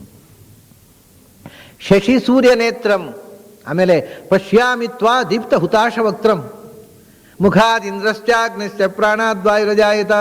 ಮುಖಾದಿಂದ್ರಶ್ಚಾಗ್ನಿಶ್ಚ, ಅವನ ಬಾಯಿ ತೆರೆದರೆ ಆ ಬಾಯಿಯಿಂದ ಅಗ್ನಿ ಹುಟ್ಟಿತು ಅಂದರು. ಇದನ್ನು ಕೃಷ್ಣಾವತಾರದಲ್ಲಿ ಅವನು ಕೃಷ್ಣ ಗೋಪಿಕಾ ಸ್ತ್ರೀಯರಿಗೆ, ಗೋಪ ಬಾಲಕರಿಗೆ ತೋರಿಸಿದ. 2 ಬಾರಿ ಅವನು ಕಾಳಿಯ ಮಥನ ಮಾಡಿದಾಗ ಅವತ್ತು ರಾತ್ರಿ ಕಾಳಿಯ ನದಿಯ ತೀರದಿಂದ, ಆ ನದಿ ಏನಿದೆ ಯಮುನಾ ನದಿ, ಅದರ ತೀರದಲ್ಲಿ ಕೂತಿದ್ರು. ಅವರು ಕೂತಿದ್ದು ರಾತ್ರಿ ಹೊತ್ತು, ಅಲ್ಲಿ ರಾತ್ರಿ ಆಗಿಬಿಟ್ಟಿದೆ, ಇನ್ನೇನು ಮನೆ ಹೋಗುವುದು ಅಂತ ನಂದಗೋಪ ಎಲ್ಲ ಹುಡ್ಕೊಂಡು ಬಂದವರು, ಯಶೋದೆ ಎಲ್ಲ ಅಲ್ಲಿ ಮಲಗಿದ್ದಾರೆ, ಗೋಪಿಕಾ ಸ್ತ್ರೀಯರಿದ್ದಾರೆ, ಗೋಪ ಬಾಲಕರು ಇದ್ದಾರೆ. ರಾತ್ರಿ ಹೊತ್ತು ಬೆಂಕಿ ಹತ್ತಿತ್ತು ಕಾಡಿಗೆ, ಕಾಳಗಿಚ್ಚು ಬೆಂಕಿ ಹತ್ತಿದಾಗ ಇವರೆಲ್ಲ ಎಚ್ಚರಾದಾಗ ಸುತ್ತ ಬೆಂಕಿ ಹಿಡಿದು ಬಿಟ್ಟಿದೆ. ಹೋಗುವುದು ಹೇಗೆ? ಎಲ್ಲ ಹೋದರೂ ಕೃಷ್ಣ ಬೆಂಕಿ ಹಿಡಿದಿದೆ. ಕೃಷ್ಣ ಏನು ಗಾಬರಿ ಆಗಬೇಡಿ, ಅದಕ್ಕೆ ಯಾಕೆ ಗಾಬರಿ, ಬೆಂಕಿ ಹಿಡಿದ್ರೆ ಗಾಬರಿ ಯಾಕೆ ಅಂದ. ಹೇಳಿ ಏನು ಮಾಡಿದ, ಎಲ್ಲ ಕಣ್ಮುಚ್ಚಿಕೊಳ್ಳಿ. ಇವ್ರಿಗೆ ಯಾಕಪ್ಪ, ಇನ್ನು ಪ್ರಾಯ ಬೆಂಕಿ ಹತ್ತುಕೊಳ್ಳುತ್ತೆ ನಮ್ಮ ಮೈ ಮೇಲೂ, ಅದನ್ನು ನಾವು ನೋಡಬಾರ್ದು. ಕೃಷ್ಣ ಗೋವಿಂದ ಅಂತ ಕಣ್ಣು ಮುಚ್ಚಿಕೊಂಡವು. ಎಲ್ಲ ಕಣ್ಣು ಮುಚ್ಚಿಕೊಂಡ್ರೆ ಇವನು ಒಂದು ಕ್ಷಣ ಕಣ್ಣು ಮುಚ್ಚಿಕೊಂಡ ಮೇಲೆ ಕಣ್ಣು ತೆರೀರಿ ಅಂತ, ಬೆಂಕಿ ಇಲ್ಲ. ಏನಾಯಿತು ಅಂದರೆ ವ್ಯಾಸರು ಹೇಳ್ತಾರೆ ಪಪೌತಮ್ ಅಗ್ನಿ ಅಂತ. ಅವನು ಎಲ್ಲಿಂದ ಅಗ್ನಿ ಭಗವಂತನ ಬಾಯಿಯಿಂದ ಹುಟ್ಟಿದ್ದು, ಅವನು ಪಾನ ಮಾಡಿಬಿಟ್ಟ ಅಂತ. ಅವನು ಎಲ್ಲ ಕಾಡಿನ ಬೆಂಕಿ ಹೀಗೆ ಸರ್ರ ಬಂದು ಭಗವಂತನ ಬಾಯಿಯಲ್ಲಿ ಪ್ರವೇಶ ಮಾಡಿತು. ಇಡೀ ಅಗ್ನಿ ಪಾನ ಮಾಡಿ ನಿಂತುಬಿಟ್ಟ. ತಾನು ಅಗ್ನಿಯನ್ನು ಬಾಯಿಂದ ಸೃಷ್ಟಿಸಿದವ ಅಂತ. ಆದರೆ ಒಮ್ಮೆಗೆ ಗೊತ್ತಾಗಬಾರ್ದು ಅಂತ ಕಣ್ಮುಚ್ಚಿಕೊಳ್ಳಿಂದ. ಸತ್ಯ ಒಮ್ಮೆಗೆ ಗೊತ್ತಾಗಬಾರ್ದು, ಯಾಕೆಂದರೆ ಒಮ್ಮೆಗೆ ಅದು ತಕ್ಷಣ. ನಮ್ಮ ದೇಶದ ಜನರ ಒಂದು ಸ್ವಭಾವ ಏನು ಗೊತ್ತುಂಟ, ಯಾವುದೇ ಸತ್ಯವನ್ನು ಒಮ್ಮೆಗೆ ಒಪ್ಪಿಕೊಳ್ಳಲ್ಲ. ಅದು ಒಪ್ಪಿಕೊಳ್ಳಲ್ಲ, ಹಿಂದಿನಿಂದ ಬಂದದ್ದೇ ಸರಿ, ನಾವು ಒಪ್ಪಿಕೊಳ್ಳಲ್ಲ ಅಂತ. ಅದು ಒಪ್ಪಿಕೊಳ್ಬೇಕಾಗಿದ್ದರೆ ಅವರಿಗೆ ಕೊನೆಗೆ ಅವ್ರಿಗೆಲ್ಲ ಇನ್ನು ಕಾಲ ಮಿಂಚಿತು ಅನ್ನುವಾಗ ಕೊನೆಗೆ ಒಪ್ಪಿಕೊಳ್ಳೋದು, ಅಲ್ಲಿ ತನಕ ಒಪ್ಪಿಕೊಳ್ಳಲ್ಲ ಯಾವುದನ್ನು. ಹಿಂದಿನಿಂದ ಬಂದದ್ದು ಸಾಕ್ರಿ, ನಮಗೆ ಇದೆಲ್ಲ ಬೇಡ. ಈ ಬುದ್ಧಿ ಬಹಳ ಜಾಸ್ತಿ ನಮ್ಮ ದೇಶದ ಜನಕ್ಕೆ. ವಿದೇಶಿ ನೋಡಿ ವಿಚಿತ್ರ, ಅದು ವಿದೇಶಿಯರಿಗೆ ಯಾವತ್ತಾದರೂ ಬದಲಾವಣೆ ಅದು ಒಳ್ಳೆಯದೋ ಕೆಟ್ಟದ್ದು, ದೇ ವಾಂಟ್ ಚೇಂಜ್. ನಿನ್ನೆ ಇದ್ದ ಹಾಗೆ ಇವತ್ತಿರೋದು ಬೋರ್ ಅವರಿಗೆ. ನಮಗೆ ಬ್ರಹ್ಮದೇವರು ಸೃಷ್ಟಿಯಾದಾಗರಿಂದ ಹೇಗುಂಟು ಹಾಗೆಯೇ ಇರಬೇಕು, ಬದಲಾಗಬಾರ್ದು. ಇದು ಭಾರತೀಯ ಮನೋವೃತ್ತಿ. ಅದು ಎಲ್ಲಿ ತನಕ ಬದಲಾವಣೆ ಒಪ್ಪುವುದೇ ಇಲ್ಲ ಅವರು. ಕೆಲವು ವಿಷಯಗಳು ಬದಲಾದದ್ದು ಗೊತ್ತೇ ಇಲ್ಲ ಅವರಿಗೆ. ಅವ್ರ ಹತ್ರ ಕೇಳಿದರೆ ಹೆಣ್ಮಕ್ಳು ಹೀಗೆ ಕುಪ್ಸ ಹೀಗೆ ಸೀರೆ ಉಡ್ತಿದ್ರು. ಯಾರು ಬ್ರಹ್ಮದೇವರ ಹೆಂಡತಿ ಸರಸ್ವತಿ ಕೂಡ ಹಾಗೆ ಉಡ್ತಾ ಇದ್ದದ್ದು, ಹಾಗೆ ಈಗಲೂ ಉಡೋದು ಅಂತಾರೆ ಅವ್ರು ಕೇಳಿದರೆ. ಅವ್ರಿಗೆ ಯಾಕೆ ಹೊಲಿಗೆ ಕೊಡ್ತಿದ್ರು ಕುಪ್ಸ ಗೊತ್ತಿಲ್ಲ, ಸರಸ್ವತಿಗೆ ಯಾವ ದರ್ಜಿ ಇದನ್ನೋ ಗೊತ್ತಿಲ್ಲ. ಆದರೆ ಅದು ಹಾಗೆ ಬ್ರಹ್ಮದೇವರ ಹೆಂಡತಿಯು ಹಾಗೆ. ಆಮೇಲೆ ಬ್ರಹ್ಮದೇವರು ಪೂಜೆ ಮಾಡ್ತಾ ಇದ್ದಾಗ ಸರಸ್ವತಿ ನೈವೇದ್ಯ ತಂದಿರುವ ಕಚ್ಚೆ ಹಾಕೊಂಡೇ ಇಟ್ಟದ್ದು ಎಲ್ಲ ಇವರು ಪ್ರತ್ಯಕ್ಷ ನೋಡಿದ ಹಾಗೆ ಹೇಳಿಬಿಡಿ. ಏನು ಹೇಳ್ತಾರೆ ಈ ಪಂಡಿತರು, ಸಾಕ್ಷಾತ್ ನೇರ ಬ್ರಹ್ಮದೇವರ ಹತ್ರ ಹೋಗಿ ಅವಳು ನೈವೇದ್ಯ ಅಡುಗೆ ಕೊಡೆ ಹೋಗಿ ನೋಡಿ ಬಂದವರಾಗಿ ಹೇಳ್ತಾರೆ. ದೇವರ ದಯದಿಂದ ಹಿಂದೆ ಯಾವ ಗಂಡಸರು ಕಚ್ಚೆ ಹಾಕ್ತಿರ್ಲಿಲ್ಲ, ಯಾವ ಹೆಂಗಸರು ಕಚ್ಚೆ ಹಾಕ್ತಿರ್ಲಿಲ್ಲ. ಈ ವಿಷಯವೇ ಗೊತ್ತಿಲ್ಲ. ಯಾಕೆಂದರೆ ಹಿಂದೆ ಇದ್ದದ್ದು ಸ್ವಲ್ಪ ಮಟ್ಟಿಗೆ ನಿಮಗೆ ಆ ಹಿಂದಿನ ವೇಷಭೂಷಣ ಭಾರತೀಯವಾಗಿ ಹೆಣ್ಮಕ್ಕಳು ಮತ್ತು ಗಂಡಸರು ಇಬ್ಬರು ಮುಂದುಡ್ತಾ ಇದ್ರು. ಕೇರಳದಲ್ಲಿ ಮಲಯಾಳಿ ಸ್ತ್ರೀಯರು ಏನು ಉಡ್ತಾರೆ ಅದು ಅತ್ಯಂತ ಪ್ರಾಚೀನವಾದ ಭಾರತೀಯ ವೇಷ. ಈ ಒಳಗಿನಿಂದ ಕೌಪೀನ, ಹೊರಗಿನಿಂದ ಮುಂಡು. ಇದು ಗಂಡಸರಿಗೆ ಮತ್ತು ಹೆಂಗಸರಿಗೆ ಕಾಮನ್. ಗಂಡಸರು ಕಚ್ಚೆ ಹಾಕ್ಕೊಳ್ತಿರ್ಲಿಲ್ಲ, ಹೆಂಗಸರು ಕಚ್ಚೆ ಹಾಕ್ಕೊಳ್ತಿರ್ಲಿಲ್ಲ. ಅದರ ನೆನಪಿಗೋಸ್ಕರ ಸ್ವಾಮಿಗಳು ಕಚ್ಚೆ ಹಾಕ್ಕೊಳ್ಳೋದು. ಅತ್ಯಂತ ಪ್ರಾಚೀನವಾದ ವೇಷಭೂಷಣ ಅಂತ. ಈಗ ಕೇಳಿದರೆ ಇಲ್ಲಪ್ಪ, ಅದು 6 ಕಚ್ಚೆ ಬ್ರಹ್ಮದೇವರಿಂದ ಶುರುವಾದದ್ದು ಶುರು ಮಾಡ್ತಾರೆ ಪಂಡಿತರು. ಅಂದರೆ ಯಾವ ಬದಲಾವಣೆ ಬಗ್ಗೆಯೂ ತಮ್ಮನ್ನು ಒಗ್ಗಿಸಿಕೊಳ್ಳತಕ್ಕ ಮನೋವೃತ್ತಿಯೇ ಇಲ್ಲದ ಒಂದು ಅಂಧ ಪರಂಪರೆ ಬೆಳೀತಾ ಇದೆ ಪಾಂಡಿತ್ಯದ, ಶಾಸ್ತ್ರದ, ಸಂಪ್ರದಾಯದ ಹೆಸರಿನಲ್ಲಿ. ಇಲ್ಲಿ ವಾಸ್ತವಿಕವಾಗಿ ಎಷ್ಟೋ ಬದಲಾವಣೆಗಳಾಗಿವೆ ಹಿಂದಿನಿಂದ ಬಂದಂಥದ್ದು. ನಾವು ಆ ಬದಲಾವಣೆಗಳನ್ನು ಒಪ್ಪಿಕೊಳ್ಳುವಂಥದ್ದು ಬಹಳ ನಿಧಾನ ಅಷ್ಟೇ. ಪಶ್ಯಾಮಿತ್ವ ದೀಪ್ತ ಹುತಾಶವಕ್ತ್ರಂ. ಕೃಷ್ಣ ಕಣ್ಮುಚ್ಚಿಕೊಂಡು ಅಗ್ನಿಪಾನ ಮಾಡಿದ. ಯಾಕೆಂದರೆ ಒಮ್ಮೆಗೆ ನೋಡಿದ್ರು ನಂಬೋಲ್ಲ ಈ ಜನ, ಅದಕ್ಕೆ ನೋಡಿದ್ರು ನಂಬಲ್ಲ, ಅದಕ್ಕೇನಾದ್ರು ಒಂದು ಕಥೆ ಕಟ್ತಾರೆ. ಅದು ಬೆಂಕಿ ಅಲ್ರಿ, ಅದೆಂತೋ ಎಲ್ಲ ಸುಮ್ಮನೆ ಒಂದು ಬಯಲಾಟದಲ್ಲೆಲ್ಲ ಹಾಕಿದರೆ ಭಗ್ ಅಂತ ಹಿಡ್ಕೊಳ್ಳುತ್ತಲ್ಲ, ಹಾಗೆ ಏನೋ ಹಾಕಿ ಕೃಷ್ಣ ಕಣ್ಕಟ್ಟು ಮಾಡಿದ್ದು ಅದೆಲ್ಲ ಸುಮ್ಮನೆ ಸರ್ಕಸ್ ಕಂಪನಿ ಅಲ್ವಾ ಅಂಥೇಳಿ ಕಥೆ ಕಟ್ಟಿಕೊಂಡು ಸುಮ್ಮನೆ ಕೂಡ್ತಾ ಹೊರತು ಸತ್ಯವನ್ನು ನಂಬೋದಿಲ್ಲ ಈ ಪ್ರಾಣಿಗಳು ಅಂತ. ಅದಕ್ಕೆ ಒಮ್ಮೆಗೆ ಕೃಷ್ಣ ಅದನ್ನು ತೋರಿಸಲಿಲ್ಲ ಕಣ್ಮುಚ್ಚಿಕೊಳ್ಳಿ ಅಂತ. ಮತ್ತೊಮ್ಮೆ ಬೆಂಕಿ ಹಿಡಿಯಿತು ಮುಂಜಾಟವಿಯಲ್ಲಿ. ಮುಂಜದ ಹುಲ್ಲು ಅಂದರೆ ಅದು ಅವನ 6-7 ಅಡಿ ಎತ್ತರ ಇರುತ್ತೆ. ಇಡೀ ಹುಲ್ಲಿಗೆ ಬೆಂಕಿ ಹಿಡಿದು ಮಧ್ಯೆಯಲ್ಲಿ ಹುಡುಗರು ಮತ್ತು ದನಗಳು ಸೇರಿಕೊಂಡಿದ್ದಾವೆ. ಇಡೀ ಹುಲ್ಲಿನ ಬಣಬೆಗೆ ರಾಶಿ ಇಡೀ ಬೆಂಕಿ ಹಿಡಿದಿದೆ. ಆವಾಗ ಮಾತ್ರ ಕಣ್ಮುಚ್ಚಿಕೊಳ್ಳಿ ಅಂತ ಹೇಳಿಲ್ಲ ಕೃಷ್ಣ. ಅವರು ಕಣ್ತೆರೆದು ನೋಡುವಾಗ ರಾತ್ರಿ ಹೊತ್ತದು, ಒಂದು ಸರ್ತಿ ರಾತ್ರಿ ಒಂದು ಸರ್ತಿ ಹಗಲು 2 ಸರ್ತಿ ಬೆಂಕಿ ಹಿಡಿದಿತ್ತು. 2 ಬಾರಿ ಅಗ್ನಿಪಾನ ಮಾಡಿ ತೋರಿಸಿದ್ದ ಕೃಷ್ಣ.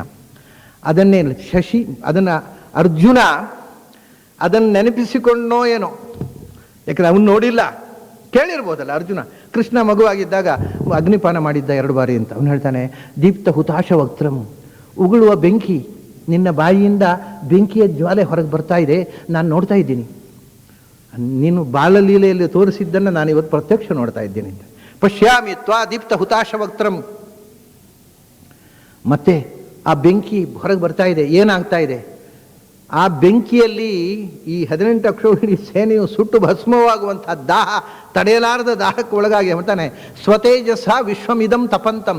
18 ಅಕ್ಷೋಹಿಣಿ ಅಲ್ಲ, ಆ ನಿನ್ನ ಬಾಯಿಯಿಂದ ಉಗುಳುವ ಬೆಂಕಿಯ ನಿನ್ನ ಒಟ್ಟು ತೇಜಸ್ಸು, ನಿನ್ನ ಆ ವಿಶ್ವರೂಪದ ತೇಜಸ್ಸಿನಿಂದ ಇಡೀ ವಿಶ್ವ ತಪಂತಂ, ಅದರ ಕಾವಿಗೆ ಒದ್ದಾಡ್ತಾ ಇದೆ ಇಡೀ ವಿಶ್ವ. ಹಾಗೆ ನನಗೆ ಅನ್ನಿಸ್ತಾ ಇದೆ ದರ್ಶನ. ಸ್ವತೇಜಸ ವಿಶ್ವಮಿದಂ ತಪಂತಂ ದ್ಯಾವಾ ಪೃಥಿವ್ಯೋ ಇದಂ ಅಂತರಂ ಹಿ ವ್ಯಾಪ್ತಂ ತವ ಏಕೇನ ದಿಶಃಸರ್ವಾಹ. ತವ ಏಕೇನ ರೂಪೇಣ, ನಿನ್ನ ಒಂದು ರೂಪ ದಿಶಸ್ಸ ಸರ್ವಾಹ, ಇಡೀ ಅನಂತ ಆಕಾಶದಲ್ಲಿ ತುಂಬಿದೆ ಒಂದು ರೂಪ. ಇನ್ನೊಂದು ರೂಪ ಬರೇ ಭೂಮಿ ಆಕಾಶಗಳ ಮಧ್ಯದಲ್ಲಿ ವ್ಯಾಪಿಸಿಕೊಂಡು ನಿಂತಿದೆ. ಒಂದು ರೂಪ ಬ್ರಹ್ಮಾಂಡದ ಒಳಗಿದೆ, ಒಂದು ರೂಪ ಬ್ರಹ್ಮಾಂಡದ ಹೊರಗಿದೆ ಅಂತ ಹಾಗೆ ಹೇಳಿದಾಗೆ ಇದು ಭೂಮಿ ಆಕಾಶಗಳ ಏನು ನಾವು ಒಂದು ನಡುವಿದೆ. ಅಂದರೆ ಭೂಮಿ ಆಕಾಶ ಅಂದರೆ ಭೂರ್ಭುವಸ್ವಹ ಅಂತ. ದ್ಯಾವಾ ಪೃಥ್ವಿಯಿಂದ ಈ 3 ಲೋಕಗಳಿಗೆ ಸಂಬಂಧಪಟ್ಟು ದ್ಯಾವಾ ಪೃಥ್ವಿ ಅಂತಾರೆ. ಭೂರ್ಭುವಸ್ವಹ, ಅದರ ಆಚೆಗೆ ಮತ್ತೆ ಮಹಃ ಜನಃ ತಪಃ ಸತ್ಯಂ, ನಮ್ಮ ಮೆಟಫಿಸಿಕಲ್ ವರ್ಲ್ಡ್ಸು ತುಂಬ ಇವೆ ಮೇಲೆ, ದೇವತೆಗಳ ಸೂಕ್ಷ್ಮ ಲೋಕಗಳು. ಇದು ಭೂರ್ಭುವ ಸ್ವಹ 3 ಲೋಕಗಳಿಗೆ ದ್ಯಾವಾ ಪೃಥ್ವಿ ಅಂತ. ಭೂಮಿಯಿಂದ ಸ್ವಹ ಸ್ವರ್ಗದ ತನಕ ಈ ಇಷ್ಟು ಜಾಗದಲ್ಲಿ ತುಂಬಿರುವ ಒಂದು ರೂಪ, ಮತ್ತು ಅನಂತವಾದ ಆಕಾಶದಲ್ಲಿ ಅನಂತ ದಿಕ್ಕುಗಳಲ್ಲಿ ತುಂಬಿರುವ ಒಂದು ರೂಪ. ಇದು 2 ಬೇರೆ ಬೇರೆಯಾಗಿ ನಾನು ನೋಡ್ತಾ ಇದ್ದೇನೆ ಅಂತ ನಾವು. ದ್ಯಾವಾ ಪೃಥಿವ್ಯೋ ಇದಮಂತರಂಭಿ ವ್ಯಾಪ್ತಂ ತ್ವಯಾ ಏಕೇನ ರೂಪೇಣ, ನಿನ್ನ ಒಂದು ರೂಪ ಈ ಭೂಮಿ ಆಕಾಶಗಳ ನಡುವೆ ತುಂಬಿದೆ. ಮತ್ತೊಂದು ರೂಪ ದಿಶಶ್ಚ ಸರ್ವಾಹ, ಎಲ್ಲ ದಿಕ್ಕಿನಲ್ಲಿಯೂ ಅನಂತ ಆಕಾಶದಲ್ಲಿ ಅನಂತವಾಗಿ ವ್ಯಾಪಿಸಿಕೊಂಡಿದೆ. ಅದನ್ನ ದೃಷ್ಟ್ವಾದ್ಭುತಂ ರೂಪಮುಗ್ರಂ ತವೇದಂ ಲೋಕತ್ರಯಂ ಪ್ರವ್ಯಥಿತಂ ಮಹಾತ್ಮನ್. ಅವನು ಹೇಳ್ತಾನೆ ಇಲ್ಲಿ ಎಲ್ಲ ಅದನ್ನು ನೋಡ್ತಾ ಇದ್ದಾರೆ ಅಂತ. ಇಲ್ಲಿ 2 ವಿಷಯ. ಅರ್ಜುನನಿಗೆ ಏನು ಅನ್ನಿಸ್ತಾ ಇದೆ ಅಂದರೆ, ಆ ವಿಶ್ವರೂಪವನ್ನು ತನ್ನಂತೆ ಇಡೀ ಪ್ರಪಂಚದ 3 ಲೋಕದ ಜನರು ನೋಡ್ತಾ ಇದ್ದಾರೆ ಅಂತ ಅವನಿಗೆ ಕಾಣೋದು. 2 ನೋಡ್ತಾ ಇಲ್ಲ. ಮತ್ತು ಕೆಲವು ಜ್ಞಾನಿಗಳು ನೋಡ್ತಾ ಇರುವುದು ಹೌದು, ನೋಡ್ತಾ ಇದ್ದಾರೆ ಅಂತ ಆ ವಿಷನ್ನಲ್ಲಿ ಅವನು ಅದು ಕಾಣ್ತಾ ಇದೆ. ಎಲ್ಲ 3 ಲೋಕದ ಜನ ನೋಡ್ತಾ ಇದ್ದಾರೆ. ದೃಷ್ಟ ಅದ್ಭುತಂ ರೂಪಮುಗ್ರಂ. ಆದರೆ ಅವನಿಗೆ ಅನಿಸೋದು, ಇದು ತನಗೆ ಇಷ್ಟು ಭಯಂಕರ ಆಶ್ಚರ್ಯ ಆಗಿದೆ, ತನಗೇ ಭಯ ಆಗಿದೆ ಇದನ್ನು ನೋಡಿ. ಉಳಿದ ಜನರ ಪಾಡೇನು?